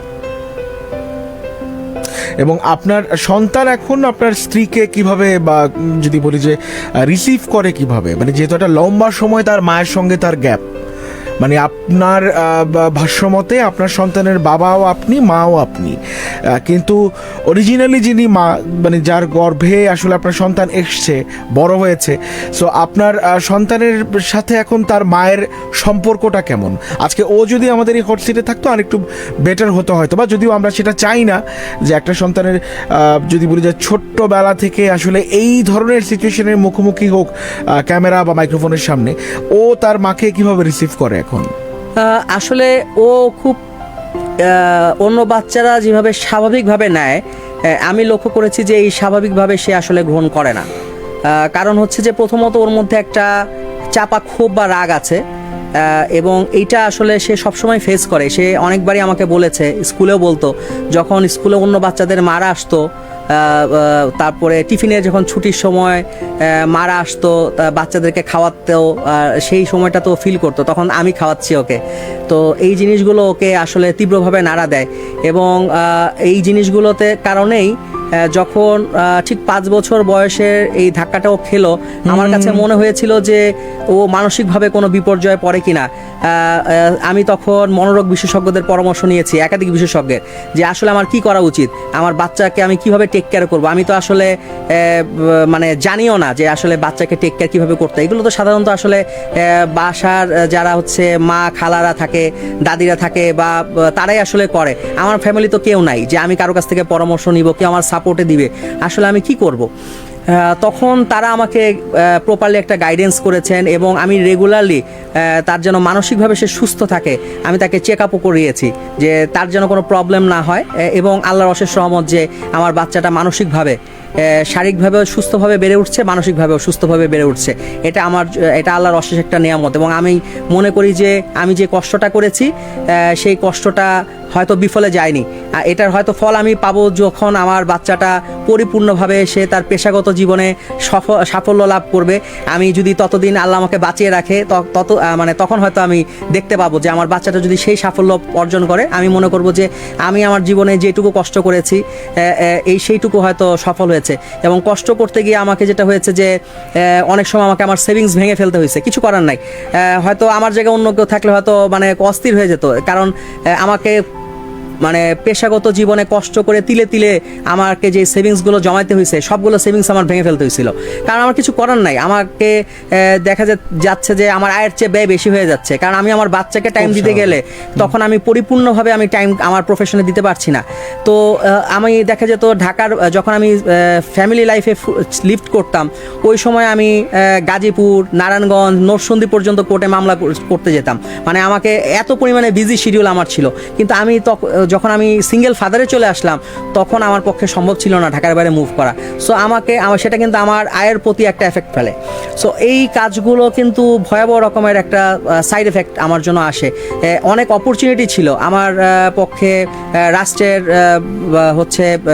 আইন কর্মকর্তা হওয়ার একটা অফারও পর্যন্ত ছিল, কিন্তু আমি শুধু আমার বাচ্চাকে দেখতে গিয়ে আমার কাছে সেটা আমি গ্রহণ করতে পারি নাই। আমার কাছে মনে হয়েছে যে না, আসলে গ্রহণ করা যাবে না, কারণ আমি যদি গ্রহণ করি, আমি রাষ্ট্রের প্রতি আমার দায়বদ্ধতা আছে, জনগণের প্রতি দায়বদ্ধতা আছে, পেশার প্রতি দায়বদ্ধতা আছে। আমি যদি ভালোভাবে সার্ভিস দিতে না পারি তাহলে আসলে লাভ নাই। তো আমার কাছে মনে হয়েছে আমার বাচ্চাকেই আসলে প্রায়োরিটি দিতে হবে। এবং এই ক্ষেত্রে একজনের কথা আমি বলবো, সেটি হচ্ছে যে গণস্বাস্থ্য বিশ্ববিদ্যালয়ের ডাক্তার আরমান, উনি আমাকে, আমি যখন আসলে এক সময় আমার কাছে মনে হচ্ছিল যে আমি বোধহয় পারবো না এককভাবে বাংলাদেশের প্রেক্ষাপটে একজন সিঙ্গেল ফাদার ফাইট করবে, এই চ্যালেঞ্জটা আমি নিতে বোধহয় পারবো না। মানে আমার আশেপাশেও কেউ নাই ফ্যামিলির যে কেউ আমাকে ব্যাকআপ দিবে, কিভাবে পারবো আসলে। মানে এটা দেশের বাইরে হলে পসিবল। এবং আমাদের এখন সুপ্রিম কোর্টে ডে কেয়ার হয়েছে, জজ কোর্টে ডে কেয়ার হয়েছে, তখন আমাদের ওই সময় ডে কেয়ার ছিল না। আমার বাচ্চাটা যখন 5 বছর ছিল ওই সময় ছিল না যে আমি তাকে ওইখানে রাখবো। আমি আসলে কি করব? তখন অনেকে পরামর্শ ছিল দেশের বাইরে চলে যান, কারণ দেশের বাইরে হুট করে তো চলে যাওয়া যায় না, অনেক কিছু ব্যাপার থাকে। তো ওই স্টেজে আমি ভাবছিলাম যে কি করব। তখন উনি আমাকে পরামর্শ দিলেন যে আপনি ধরে নেন যে আপনার ওয়াইফ অ্যাক্সিডেন্টে মারা গেছেন, এখন আপনার হাতে আপনার বাচ্চাটা আছে, তাকে বাঁচাতে হবে, আপনি কি আপনার বাচ্চাকে ফেলে দিবেন? সো আপনি এইটাকে চিন্তা করে ফাইট দেওয়া শুরু করেন। আপনি আল্লাহ আপনাকে একটা দায়িত্ব দিয়েছে, আপনি নিশ্চয়ই এগিয়ে যেতে পারবেন। তো ওনার কথাটা আমাকে খুব ভালো মানে উৎসাহ দেয়, এবং আমি সেটাকে বেস করে ধরে নিয়ে আমি কাজ শুরু করি। এবং খুব চ্যালেঞ্জ ছিল, প্রতিবন্ধকতা ছিল। আমি যখন আমার বাচ্চাকে নিয়ে অনেক মানে আইনজীবী হিসেবে অনেক জায়গাতে আমার ইনভাইটেশন থাকে, আমি রাষ্ট্রীয় অনেক ইনভাইটেশন থাকে, অনেক জায়গাতে আমি যেতে পারিনি। আমাকে ইনভাইটেশন থাকার পরেও আমার বাচ্চার কারণে যেতে পারিনি, কারণ তার তো ঢোকার পারমিশন নাই। অনেক জায়গাতে আমি যখন গিয়েছি তখন আমাকে মানুষ প্রশ্ন করে, ইভেন এখনও অনেক সময় প্রশ্ন করে, আচ্ছা আপনার মেয়ে কি আপনার সাথেই সবসময় থাকে? তো মানে এরকম টাইপের কোশ্চেনগুলো আমাকে ফেস করতে হয়েছে। অনেকে আমাকে মানে কোশ্চেন করেছে যে আপনার মেয়েকে অন্য কোথাও রাখেন না কেন, সে আপনার সাথে সবসময় থাকে কেন? এখন সব কথা তো সবসময় বলা যায় না, এবং বাংলাদেশের সামাজিকতার প্রেক্ষাপটটাও একটু অন্যরকম। তো তারা সিঙ্গেল ফাদারকে খুব সহজে অ্যাকসেপ্ট করতে চায় না। তো এই জিনিসগুলো অনেক রকমের প্রবলেম ফেস করে, অনেক রিউমারও ছড়ায়, নানান রকম ধরনের কিছুও থাকে। তো সেই বিষয়গুলোকে ওভারকাম করে আমি এককভাবে এগিয়ে গেছি এবং এখন পর্যন্ত যাচ্ছি। এবং অনেকে আমাকে বলেছে যে আপনি দ্বিতীয় বিয়ে করেন।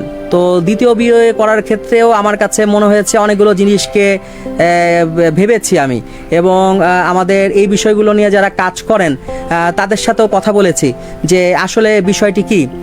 তো তখন তারা বলেছেন আমাকে যে আপনি, আপনার বাচ্চাটা এখন ছোট, আপনার ফ্যামিলির মধ্যে কেউ নেই, আপনি যদি এখন দ্বিতীয় বিয়েতে যান, ধরুন যে আপনি আপনার কর্মস্থলে ব্যস্ত আছেন, কিন্তু আপনার বাচ্চার সাথে আপনি যাকে বিয়ে করলেন তার একটি অ্যাডজাস্টমেন্ট ভালো হলো না, আপনার বাচ্চা তার দ্বারা নির্যাতনের শিকার হলো, আপনার বাচ্চা তো ছোট, সে তো বলতে পারবে না। তো সে যদি বলতে না পারে তখন সে মানসিকভাবে ভেঙে পড়বে, ভিতরে ভিতরে মানসিকভাবে অসুস্থ হবে, এবং এই বাচ্চাটা তখন মানসিকভাবে অসুস্থতা নিয়ে বেড়ে উঠবে। তো আপনি তখন তো আর তাকে সুস্থ করে তুলতে পারবেন না। তো এইসব বিষয়গুলো যখন আমার সামনে উপস্থাপন হয় তখন আমার কাছে মনে হয় যে তাহলে নিজেকে স্যাক্রিফাইস করাটাই ভালো। তো আমি তখন চিন্তা করি আমার বাচ্চার জন্য সময়টাকে ব্যয় করি। আমার বাচ্চাটা যখন একটা লেভেলে বড় হবে তখন দেখা যাবে যে আসলে কি করা যায়। সো আমি পুরোটা সময় আমি আমার বাচ্চাকে দেওয়ার চেষ্টা করেছি। আমি আমার কাজের বাইরে পুরোটা সময় যতখানি পেরেছি আমি আমার বাচ্চাকে ফুল টাইম দেখাশোনা করার চেষ্টা করেছি। ওকে যেন ও সুস্থ থাকে, ও নিরাপদ থাকে, ও মানসিক এবং শারীরিকভাবে যেন সুস্থভাবে বেড়ে ওঠে, সেটাকে দিকে মনোযোগ দিয়েছি। এবং আল্লাহর অশেষ রহমতে এখন সে ক্লাস 8-এ উঠে গেছে।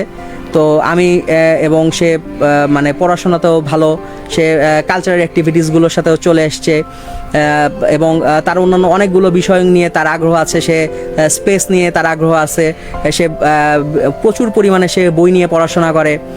তো এই জিনিসগুলো যে তার মধ্যে ডেভেলপ করেছে, এবং সে রিসেন্টলি হচ্ছে এডিটিং এবং গ্রাফিক্স নিয়ে সে কাজ করছে, এগুলো সে শিখছে এবং তার ইউটিউব চ্যানেলকে সমৃদ্ধ করার জন্য কাজ করছে। সবচেয়ে বড় কথা হচ্ছে যে এই ফ্যামিলি লাইফ লিড করতে গিয়ে যখন আসলে আমি আমার পরিবারের কাউকে পাই না, আমার বন্ধুবান্ধবকে পাই না, অনেক ক্ষেত্রে এমন হয়েছে যে আমার পরিবার পরিজন বা অনেক বন্ধুবান্ধব যাদেরকে আমি সকালবেলা দেখতাম যে আমার বাসায় সকাল থেকে রাত পর্যন্ত থাকতো, যখন আমি সিঙ্গেল ফাদার হয়ে গেলাম তখন তাদের কাউকে আমি পাইনি এই বাসা থেকে, একে একে তারা গায়েব হয়ে যায়। তো এই পরিস্থিতিগুলোর মধ্যেও আমাদের বাবা মেয়েকে সঙ্গ দেওয়ার জন্য আমি নামটা বলতেই হয়, আমাদের ই ক্যাবে আমার সাথে লিগ্যাল স্ট্যান্ডিং কমিটি আমার একজন মেম্বার ছিলেন, যিনি একজন নারী উদ্যোক্তা, সালমা রহমান আখি। তিনি প্রায় 3 বছর আগে হঠাৎ করে একদিন হচ্ছে সকালবেলা আমার বাসার নিচে এসে আমাকে ফোন দেন যে আমার মেয়েকে নিয়ে নামার জন্য। তো আমি আমার মেয়েকে নিয়ে বাসার নিচে যাই, যাওয়ার পরে দেখি তিনি একটা ছোট বিড়ালের বাচ্চা নিয়ে আসছেন আমার মেয়ের জন্য। তিনি ওইটা তাকে গিফট দেয় এবং ওইটা আমার মেয়ের একটা খুব ভালো মানে সঙ্গী হয়ে উঠে। আমি খুব একটা বিড়াল বা কুকুর পছন্দ করতাম না তখন, তো তারপরে আস্তে আস্তে পছন্দ করতে হয়, কারণ এরপরে হচ্ছে আমার মেয়ে তখন আমাকে বলে তুমি আমাকে আরেকটা বিড়াল কিনে দাও। তো আমি তখন তাকে সেটাও ব্যবস্থা করে দেই। তো সেই থেকে ওইটার একটা বড় ফ্যামিলি হয়ে যায়, এখন 10 জনের একটা বিড়াল ফ্যামিলি, এবং ওদের জন্য আলাদা রুম আছে, সেটাকে মেনটেন করা হয়। তো অনেকে আবার এটা নিয়ে কথা বলে, কারণ বিড়াল যে বাসায় থাকে ওখানে একটা আলাদা একটা স্মেলের মতো বিষয় থাকে, কাজ করে। তো সেটা নিয়ে অনেকে হচ্ছে নানান রকম কথা বলে, অনেকে আবার বাসায় আসতে চায় না, এরকম ব্যাপার কাজ করে এখন। তো সেটা কিন্তু আমি আমার মেয়েটার দিকে দেখি যে সে এটাকে খুব এনজয় করে, ওদেরকে সে 3 বেলা খাবার দেয়, সে ওদের সাথে খেলাধুলা করে, সময় অতিবাহিত করে, এবং ওদেরকে খুব মানে এরা খুব তার ভক্ত। ও যখন স্কুলে যায়, স্কুল থেকে যখন আসে, ওরা দরজার সামনে ওর জন্য ওয়েট করতে থাকে যে কখন সে আসবে, ওর সাথে খেলাধুলা করবে। তো আমার কাছে মনে হয় যে এই জিনিসগুলো যখন আমি দেখেছি যে একে একে আমার বন্ধু পরিবার পরিজনের অনেককেই আমি দেখেছি তারা গায়েব হয়ে গেছে, ওই স্টেজে আমি দেখেছি যে এই প্রাণীগুলো তারা আমাদেরকে সঙ্গ দিচ্ছে। তো আমার কাছে মনে হয় যে এটা একটা খুব ভালো বিষয়, এবং এইটার আরও একটা সাপোর্ট আমি পেয়েছি। আমাদের ক্যাট ক্যাফে আছে একটা, যেটা ধানমন্ডিতে রিসেন্টলি হচ্ছে, ওপেনিং হবে। তো এটার যিনি ওনার রাহাত ভাই, তো উনি খুব ভালো সাপোর্টিং দিয়েছেন, এবং এই বিড়ালগুলোকে লালন পালন করতে গেলে আমাকে ওদের অনেক কিছু মেনটেন করতে হয়, হেলথের ইস্যু আছে। এটার ক্ষেত্রে আমাকে হচ্ছে যে আমার একজন ফ্রেন্ড আছেন প্রাণী চিকিৎসক ইমরান, উনি খুব সাপোর্ট দেন। উনি জানেন যে আমরা সিঙ্গেল, আমি প্যারেন্টস, এবং এই বাবা মেয়ে, আমাদের আর কোনো ফ্যামিলি মেম্বার নাই।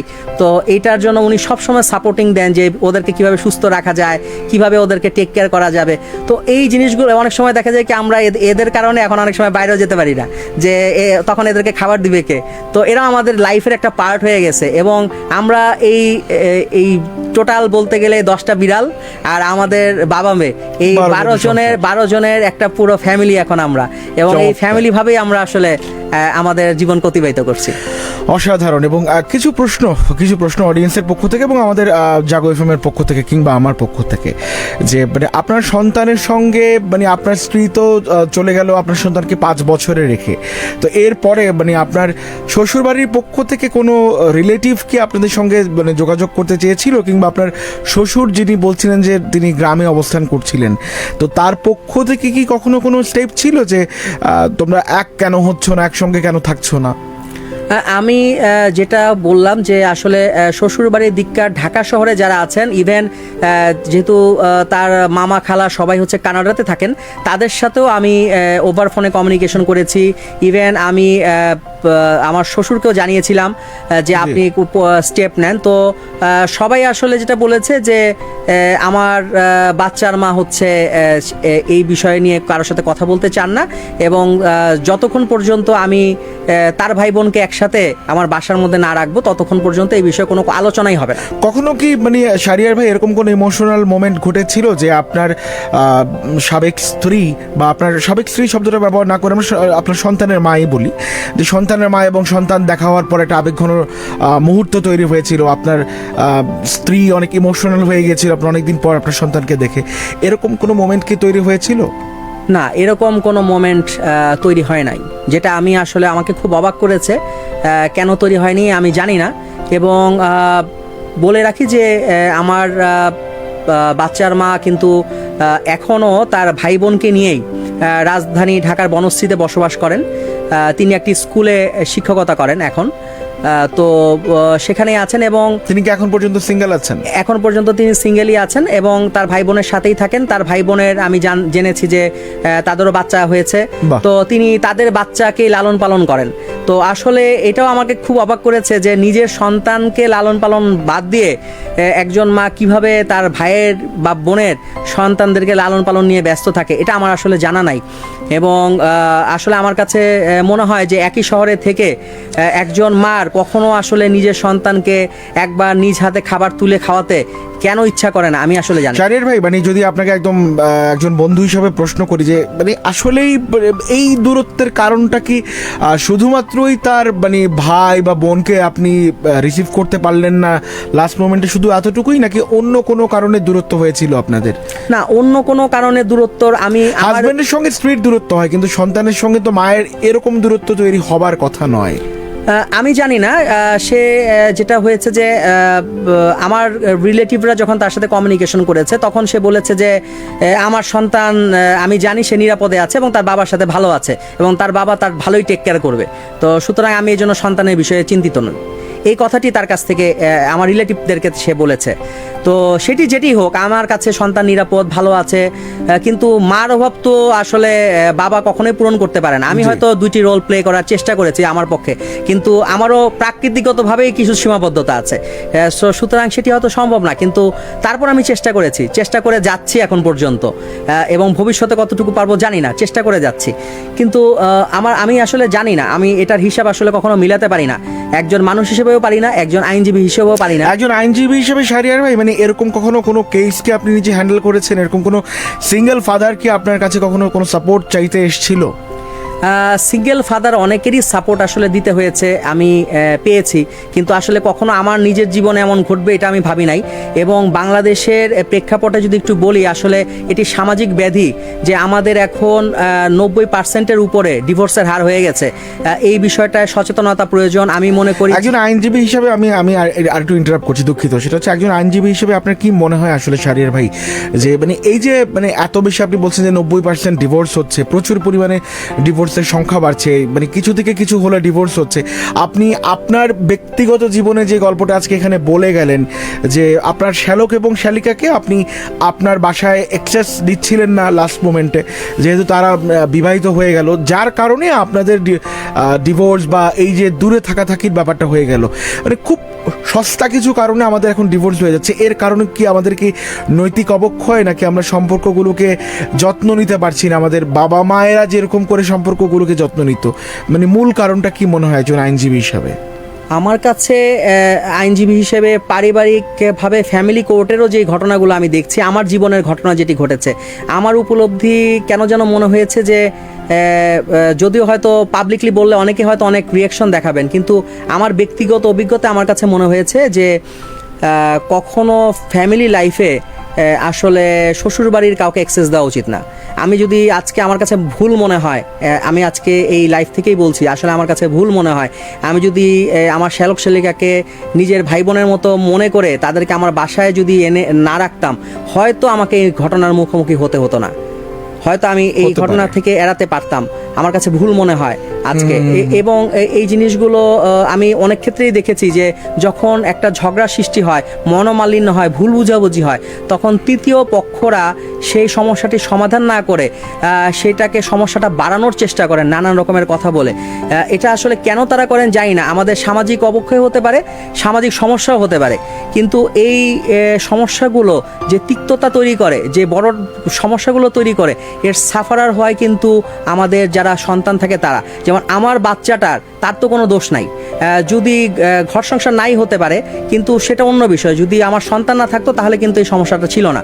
কিন্তু সন্তান থাকার পরেও যদি সেই সন্তানটার কোনো দোষ না থাকার পরেও একই শহরে থেকে সে যদি তার মাকে না পায়, এর চেয়ে কষ্টকর বিষয় আর কিছু হতে পারে না।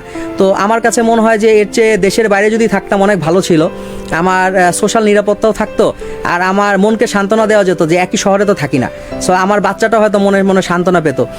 এটা খুব কষ্টদায়ক বিষয়। আর সামাজিকভাবে সিঙ্গেল ফাদারকেও যেমনভাবে সোসাইটি খুব বাজেভাবে দেখে, নানান রকম কথা বলে, ঠিক ব্রোকেন ফ্যামিলির চাইল্ড বলেও কিন্তু বাচ্চাটাকেও নানান রকমের এটা তাকে, এবং মেয়ে বাচ্চা হলে আরও বেশি হয়।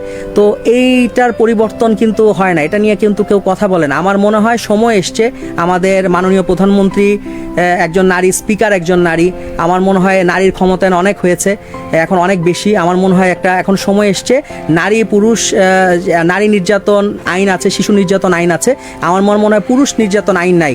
আমার মনে হয় একটা কম্বাইন্ড কিছু করা প্রয়োজন, পরিবর্তন আসা প্রয়োজন। এখন অবশ্যই। পুরুষরাও কিন্তু নির্যাতনের শিকার হন। এই বিষয়টি একটি যদি পরিবর্তন করে নারী, শিশু, পুরুষ এবং তৃতীয় লিঙ্গ 4 জনের জন্যই যদি একটি সমন্বিত আইন করা হয়, এবং এরকম ঘটনা যারা ঘটবে, যে এরকম সন্তানের সাথে যারা করবে, তাদের একটা উপযুক্ত পানিশমেন্টের ব্যবস্থা রাখা প্রয়োজন। কারণ এই সন্তানটি তো এককভাবে শুধুমাত্র বাবার বা মার কারণে আসেনি, দুজনের কারণেই এসছে, দুজনেরই সমান অধিকার আছে, দুজনেরই আসলে দায়িত্ব আছে। এই দায়িত্বের কেউ যদি অবহেলা করে, তার আসলে একটা পানিশমেন্ট হওয়া প্রয়োজন। আমার মনে হয় এইটি আমাদের আইনে নিয়ে আসা দরকার, রাষ্ট্রীয়ভাবে সুরক্ষা প্রয়োজন। এইগুলো যদি না করা হয়, তাহলে আসলে কিন্তু আমাদের এই সমস্যাগুলো থেকেই যাবে। এবং আমি দর্শকদের জন্য একটা বলি যে এই বিষয়টি নিয়ে একটি আন্দোলন আমি শুরু করেছি গত 3 বছর ধরে। 4র্থবারের মতন এবছর আমরা পালন করব বাংলাদেশ পুরুষ দিবস 28শে জুন। এবং এইটি পালন করতে গিয়ে আমরা দেখেছি যে অনেক নির্যাতিত পুরুষ, অনেক সিঙ্গেল ফাদারকে পেয়েছি, যারা আসলে কিন্তু আমাদের সাথে এসছেন, তাদের অনেক ঘটনা জানতে পেরেছি যে তারাও কীভাবে আসলে নির্যাতনের শিকার হন। আমার মনে হয় সময় এসছে সামাজিকভাবে আমাদের পারিবারিক বন্ধন তৈরি করা। আমাদের এই যে কোনো মনোমালিন্য হাজব্যান্ড ওয়াইফের মধ্যে হলেই তৃতীয় পক্ষেও ইন্ধন দিয়ে সেটাকে বাড়িয়ে দেওয়া, নিজের ইগো বা নিজের কোনো ধরনের রিভেঞ্জ নেওয়ার চেষ্টা করা, এইগুলোকে পরিত্যাগ করা। এবং যেন আমাদের যে সন্তান যারা থাকে, আমাদের ভবিষ্যৎ প্রজন্ম, তাদেরকে একটি সুন্দর সুষ্ঠুভাবে বেঁচে ওঠার নিশ্চয়তা দেওয়া, তাদেরকে একটা ভালো পারিবারিক সম্প্রীতির মধ্যে বেড়ে ওঠার একটা সুযোগ দেওয়া, এটির আসলে আমার মনে হয় সময় এসছে। এবং আমাদের এটি একটি সামাজিকভাবে আসলে আন্দোলন দরকার। সবাই যার যার অবস্থান থেকেই আমাদের নজর দেওয়া দরকার। কারণ আমাদের দেশটাকে যদি পরিবর্তন করতে চাই, আমাদের সমাজ ব্যবস্থাকে যদি পরিবর্তন করতে চাই, তাহলে আমাদের প্রত্যেককে যার যার অবস্থান থেকে এগিয়ে আসতে হবে। শাহরিয়ার ভাই, মানে যদি আপনাকে বলা হয় যে আপনার একদম শেষ মুহূর্তে আপনার সন্তানের মা, তিনি যদি এই অনুষ্ঠানটা দেখে থাকেন এই মুহূর্তে, বা আপনার শ্যালক বা শ্যালিকা তারা যদি দেখে থাকেন এই অনুষ্ঠানটা, তাদের জন্য যদি কোনো মেসেজ থেকে থাকে আপনার পক্ষ থেকে? আমার সন্তানের মার প্রতি আমার মেসেজ থাকবে যে তার যেটুকু দায়িত্ব আছে সন্তানের প্রতি, আমি আশা করব সেটুকু দায়িত্ব যেন অন্তত পক্ষে সে পালন করে। আর আমার সাথে যা ঘটেছে, আমি প্রত্যাশা করব, চান যে আপনার জীবনে তিনি আবারও ফিরে আসুক? না, আমি আসলে যে ঘটনাগুলো ঘটে গেছে, এরপরে আসলে আমি আর চাই না আমার জীবনে কেউ ফেরত আসুক, সে ফেরত আসুক, এটা আমি আসলে চাই না। কিন্তু সে আমার বাচ্চার প্রতি তার ডোর ওপেন আছে, সে আমার বাচ্চাকে টেক কেয়ার করতেই পারে, সেটা নিয়ে আমার কোনো সমস্যা নেই। সেটা আমি সবসময়ই চাই, সেটা আমি ওয়েলকামও জানাই, এটি নিয়ে আমার কোনো প্রবলেম নাই। আর আমি মনে করি যে যদি অদূর ভবিষ্যতে কারোর সাথে আমার সম্পর্ক হয়, তাহলে আমি মনে করি যে সে আমাকে এবং আমার বাচ্চাকে জেনে বুঝে পছন্দ করেই আসবে। আমার জীবনে আমার বাচ্চার প্রায়োরিটি সবচেয়ে বেশি এই মুহূর্তে, সেটাকে সে মেনে বুঝে নিয়েই যদি আসে। কেউ যদি মনে করে যে হ্যাঁ, পৃথিবীর কোনো কিছু দরকার নেই, একজন ভালো মানুষের সাথে থাকবো, একজন ভালো বাবার সাথে থাকবো, ভালো মেয়ের সাথে থাকবো, এরকম যদি মনে করে, তাহলে হচ্ছে কাউকে আমি হয়তো ভবিষ্যতে ওয়েলকাম জানাবো। বাহ, চমৎকার। এবং জাগো এফএমের পক্ষ থেকেও আপনার সন্তানের জন্য, আপনার সন্তানের নামটা আমরা জানতে চাই। সন্তানের নামটা, পুরো নামটা বলছি না, ওর নিকনেমটা হচ্ছে আনিকা। আনিকার জন্য জাগো এফএমের পক্ষ থেকে অনেক অনেক দোয়া। বাবার মতো খুব ভালো একজন মানুষ হও, এবং মায়ের ভালোবাসাটা কতটুকু পেয়েছো, কতটুকু পাওনি, যতটুকুই আমরা আমাদের জায়গা থেকে শুনলাম, যেহেতু বাবাই তোমার জীবনে বাবা, আবার কখনো কখনো বাবাই তোমার জীবনে মায়ের রোলটা প্লে করেছে। খুব ভালো থাকো, এবং তোমাদের 12 জনের যে সংসার, তুমি, তোমার বাবা এবং তোমার বিড়াল ছানা বা বিড়ালের পরিবার, সবগুলো নিয়ে খুব ভালো থাকো এবং একজন ভালো মানুষ হও। এতটুকু শুভকামনা আনিকার জন্য জাগো এফএমের পক্ষ থেকে। এবং একই সঙ্গে শাহরিয়ার ভাই, আপনার সাবেক স্ত্রী যিনি, আমি জানি না উনি দেখছেন কিনা, ভালো মন্দ কোনো কিছু বিচার বিশ্লেষণ করার জন্য তো আসলে আমাদের এই অনুষ্ঠানটা নয়। এই অনুষ্ঠানটা শুধুমাত্র একজন মানুষ প্রাণ খুলে যেন কথা বলতে পারেন সেই জন্য, এবং এই অনুষ্ঠানটার মাধ্যমে আমরা জানতে পারি যে আমাদের সোসাইটিতে নানা রকমের অন্যায় হয়, নানা রকমের ভুল হয়, নানা রকমের অসঙ্গতি হয়। সো সেই কথাগুলো আমরা জানবার চেষ্টা করলাম। তো দিন শেষে আপনি একজন মা, আপনার সন্তানটা আপনাকে খুব করে মিস করে, এইটা আমাদের বিশ্বাস। আমিও তো কোনো না কোনো একজন মায়ের সন্তান। সো একজন সন্তানের জীবনে মায়ের ভূমিকাটা কিন্তু বিশাল একটা ভূমিকা, এবং যদি সম্ভব হয় সন্তানকে সেই ভালোবাসার আদরটুকু, সেই যত্নটুকু দিবেন। অনেক অনেক শুভকামনা আপনার জন্য, এবং আপনি আপনার যেই বর্তমান যে জীবন শিক্ষকতা করছেন বা যেই প্রফেশনে আপনি রয়েছেন, সেই প্রফেশনে আপনি খুব ভালো থাকুন এবং আপনার প্রিয় মানুষগুলোকে নিয়ে খুব চমৎকার কাটুক আপনার মুহূর্তগুলো। এবং একই সঙ্গে যেহেতু আপনার সন্তান এখানে রয়েছে, যদি সম্ভব হয় সন্তানের পাশে থাকবেন, কারণ একটা সময়ে পরে এসে এমন কোনো সিচুয়েশন যদি আপনি মুখোমুখি হন, আপনার সন্তান যখন আপনাকে কাউন্টার একটা প্রশ্ন করবে যে আমার বড় হওয়ার পেছনে আসলে তোমার অবদান কতটুকু, এই প্রশ্নের ভারটা আমরা অনেকেই হয়তো বা নিতে পারি না বা নিতে পারবো না। সো এরকম সিচুয়েশন কখনো না আসুক, সম্পর্কগুলো সুন্দর থাকুক, দূরে থেকে হলেও সম্পর্কগুলো খুব ভালো থাকুক, এতটুকুই আমরা চাই। শাহরিয়ার ভাই, আপনার জন্য এতটুকুই মেসেজ আমাদের জাগো এফএম পরিবারের পক্ষ থেকে। আপনি কখনো কখনো যেটা বললাম যে একজন বাবা, একজন মা, একটা সুপারম্যানের ভূমিকা আপনি আপনার মেয়ের লাইফে পালন করেছেন এবং এখন অবধি করছেন। আপনার জন্য খুব শুভকামনা রইল, খুব ভালো থাকুন আপনার মেয়েকে সঙ্গে নিয়ে। এবং যেটা বলছিলেন যে নতুন কেউ যদি আসে, সব কিছু জেনে বুঝে তারপরে বাবা মেয়ের জীবনে আসুক, এই শুভকামনা জানিয়ে আমরা আজকের মতো আয়োজনটুকু শেষ করছি। শেষ মুহূর্তে মানে এরকম অনেক সিঙ্গেল ফাদার কিংবা সিঙ্গেল মাদার আমাদেরকে দেখছেন শাহরিয়ার ভাই, তারা হয়তো বা মেন্টালি এতটা স্ট্রং না আপনি যতটা স্ট্রং। মানে এই যে মানে মেন্টালি স্ট্রং থাকার আসলে সিক্রেট পাওয়ারটা কি, যদি তাদের উদ্দেশ্যে আপনি শেয়ার করতে চান। এরকম অনেক মানুষ, অনেক সিঙ্গেল ফাদার বা সিঙ্গেল মাদার এই মুহূর্তে আই প্রিটি শিওর আমাদেরকে দেখছেন। আমি প্রথমেই জাগো এফএমকে ধন্যবাদ জানাবো এবং আপনাকে ধন্যবাদ জানাবো আমাকে আমন্ত্রণ জানানোর জন্য এই অনুষ্ঠানটাতে। যে আসলে দীর্ঘ প্রায় 8 বছরের একটি কষ্ট, যেটা হয়তো আসলে শেয়ার করার উপায় আসলে ছিল না, আজকে হয়তো পুরো দেশবাসীর সামনে আসলে বলে দিলাম। এটির কারণ হচ্ছে আমার কাছে মনে হয়েছে যে আমার মতো যারা আরও রয়েছেন, যারা হয়তো বলতে পারেন না সামাজিকতার ভয়ে, লোকলজ্জার ভয়ে, নানান কারণেই, তারা যেন আসলে মনে করেন যে আসলে এটি আপনি সিঙ্গেল ফাদার হন বা সিঙ্গেল মাদার হন, যেই হন না কেন, আপনি আসলে কোনো পাপ করেননি। আপনি আসলে একটি পরিস্থিতির শিকার। এটি সৃষ্টিকর্তা প্রদত্ত বলি আমরা যেভাবেই বলি, আপনি পরিস্থিতির শিকার, কিন্তু আপনার দায়িত্ব একটি ঘাড়ের মধ্যে চলে এসছে, এটি বড় গুরু দায়িত্ব যেটি সৃষ্টিকর্তা আপনাকে দিয়েছেন, আপনার সন্তানকে ভালো রাখা। যে কোনো মূল্যেই সেই সন্তানকে ভালো রাখতে হবে। যেন আমরা হয়তো সারা জীবন মানে বেঁচে থাকবো না, কিন্তু আমরা চলে যাওয়ার পরে আমাদের সন্তানরা যদি ভালো থাকে, সেখানেই আসলে আমাদের সার্থকতা, ওদের মাঝখানে আমরা বেঁচে থাকবো। চমৎকার, thank you so much Shahriar ভাই, খুব ভালো থাকবেন আপনি, অনেক শুভকামনা রইল আপনার জন্য। ছিলেন আমাদের সঙ্গে আজকে পুরো আয়োজন জুড়ে খন্দকার হাসান শাহরিয়ার ভাই। তিনি পেশায় একজন আইনজীবী, সুপ্রিম কোর্টে তিনি কর্মরত রয়েছেন, এবং একজন যদি বলি যে সিঙ্গেল ফাদার, কারো কারো জীবনে যদি বলি যে বন্ধু, কারো জীবনে সাবেক স্বামী। দিন শেষে একজন মানুষ তার জীবনে ভালোবাসার গল্পটা তিনি বললেন যে রং নাম্বারে পরিচয়, সেখান থেকে পরিণয়, তারপর বিয়ে, তারপর সন্তানের বাবা হওয়া, সন্তানের জন্য ফাইট করা, এবং আজকে তিনি তার সন্তানকে নিয়ে ভালো আছেন। এই মেসেজটাই তিনি ক্লিয়ার করে গেলেন আজকের লাভ স্টোরির মঞ্চে। ভালো লাগলো। দিন শেষে আসলে এই ধরনের গল্পগুলোর শেষটা মানে এন্ডিংটা অনেক বেশি স্যাড হয়ে যায়, বাট যখন আজকে আমরা দেখলাম যে না, বাবা মেয়ে খুব ভালো আছে, বিন্দাস আছে, সো এইটা একটা পজিটিভ ভাইব কিন্তু সোসাইটিকে দিয়ে গেল।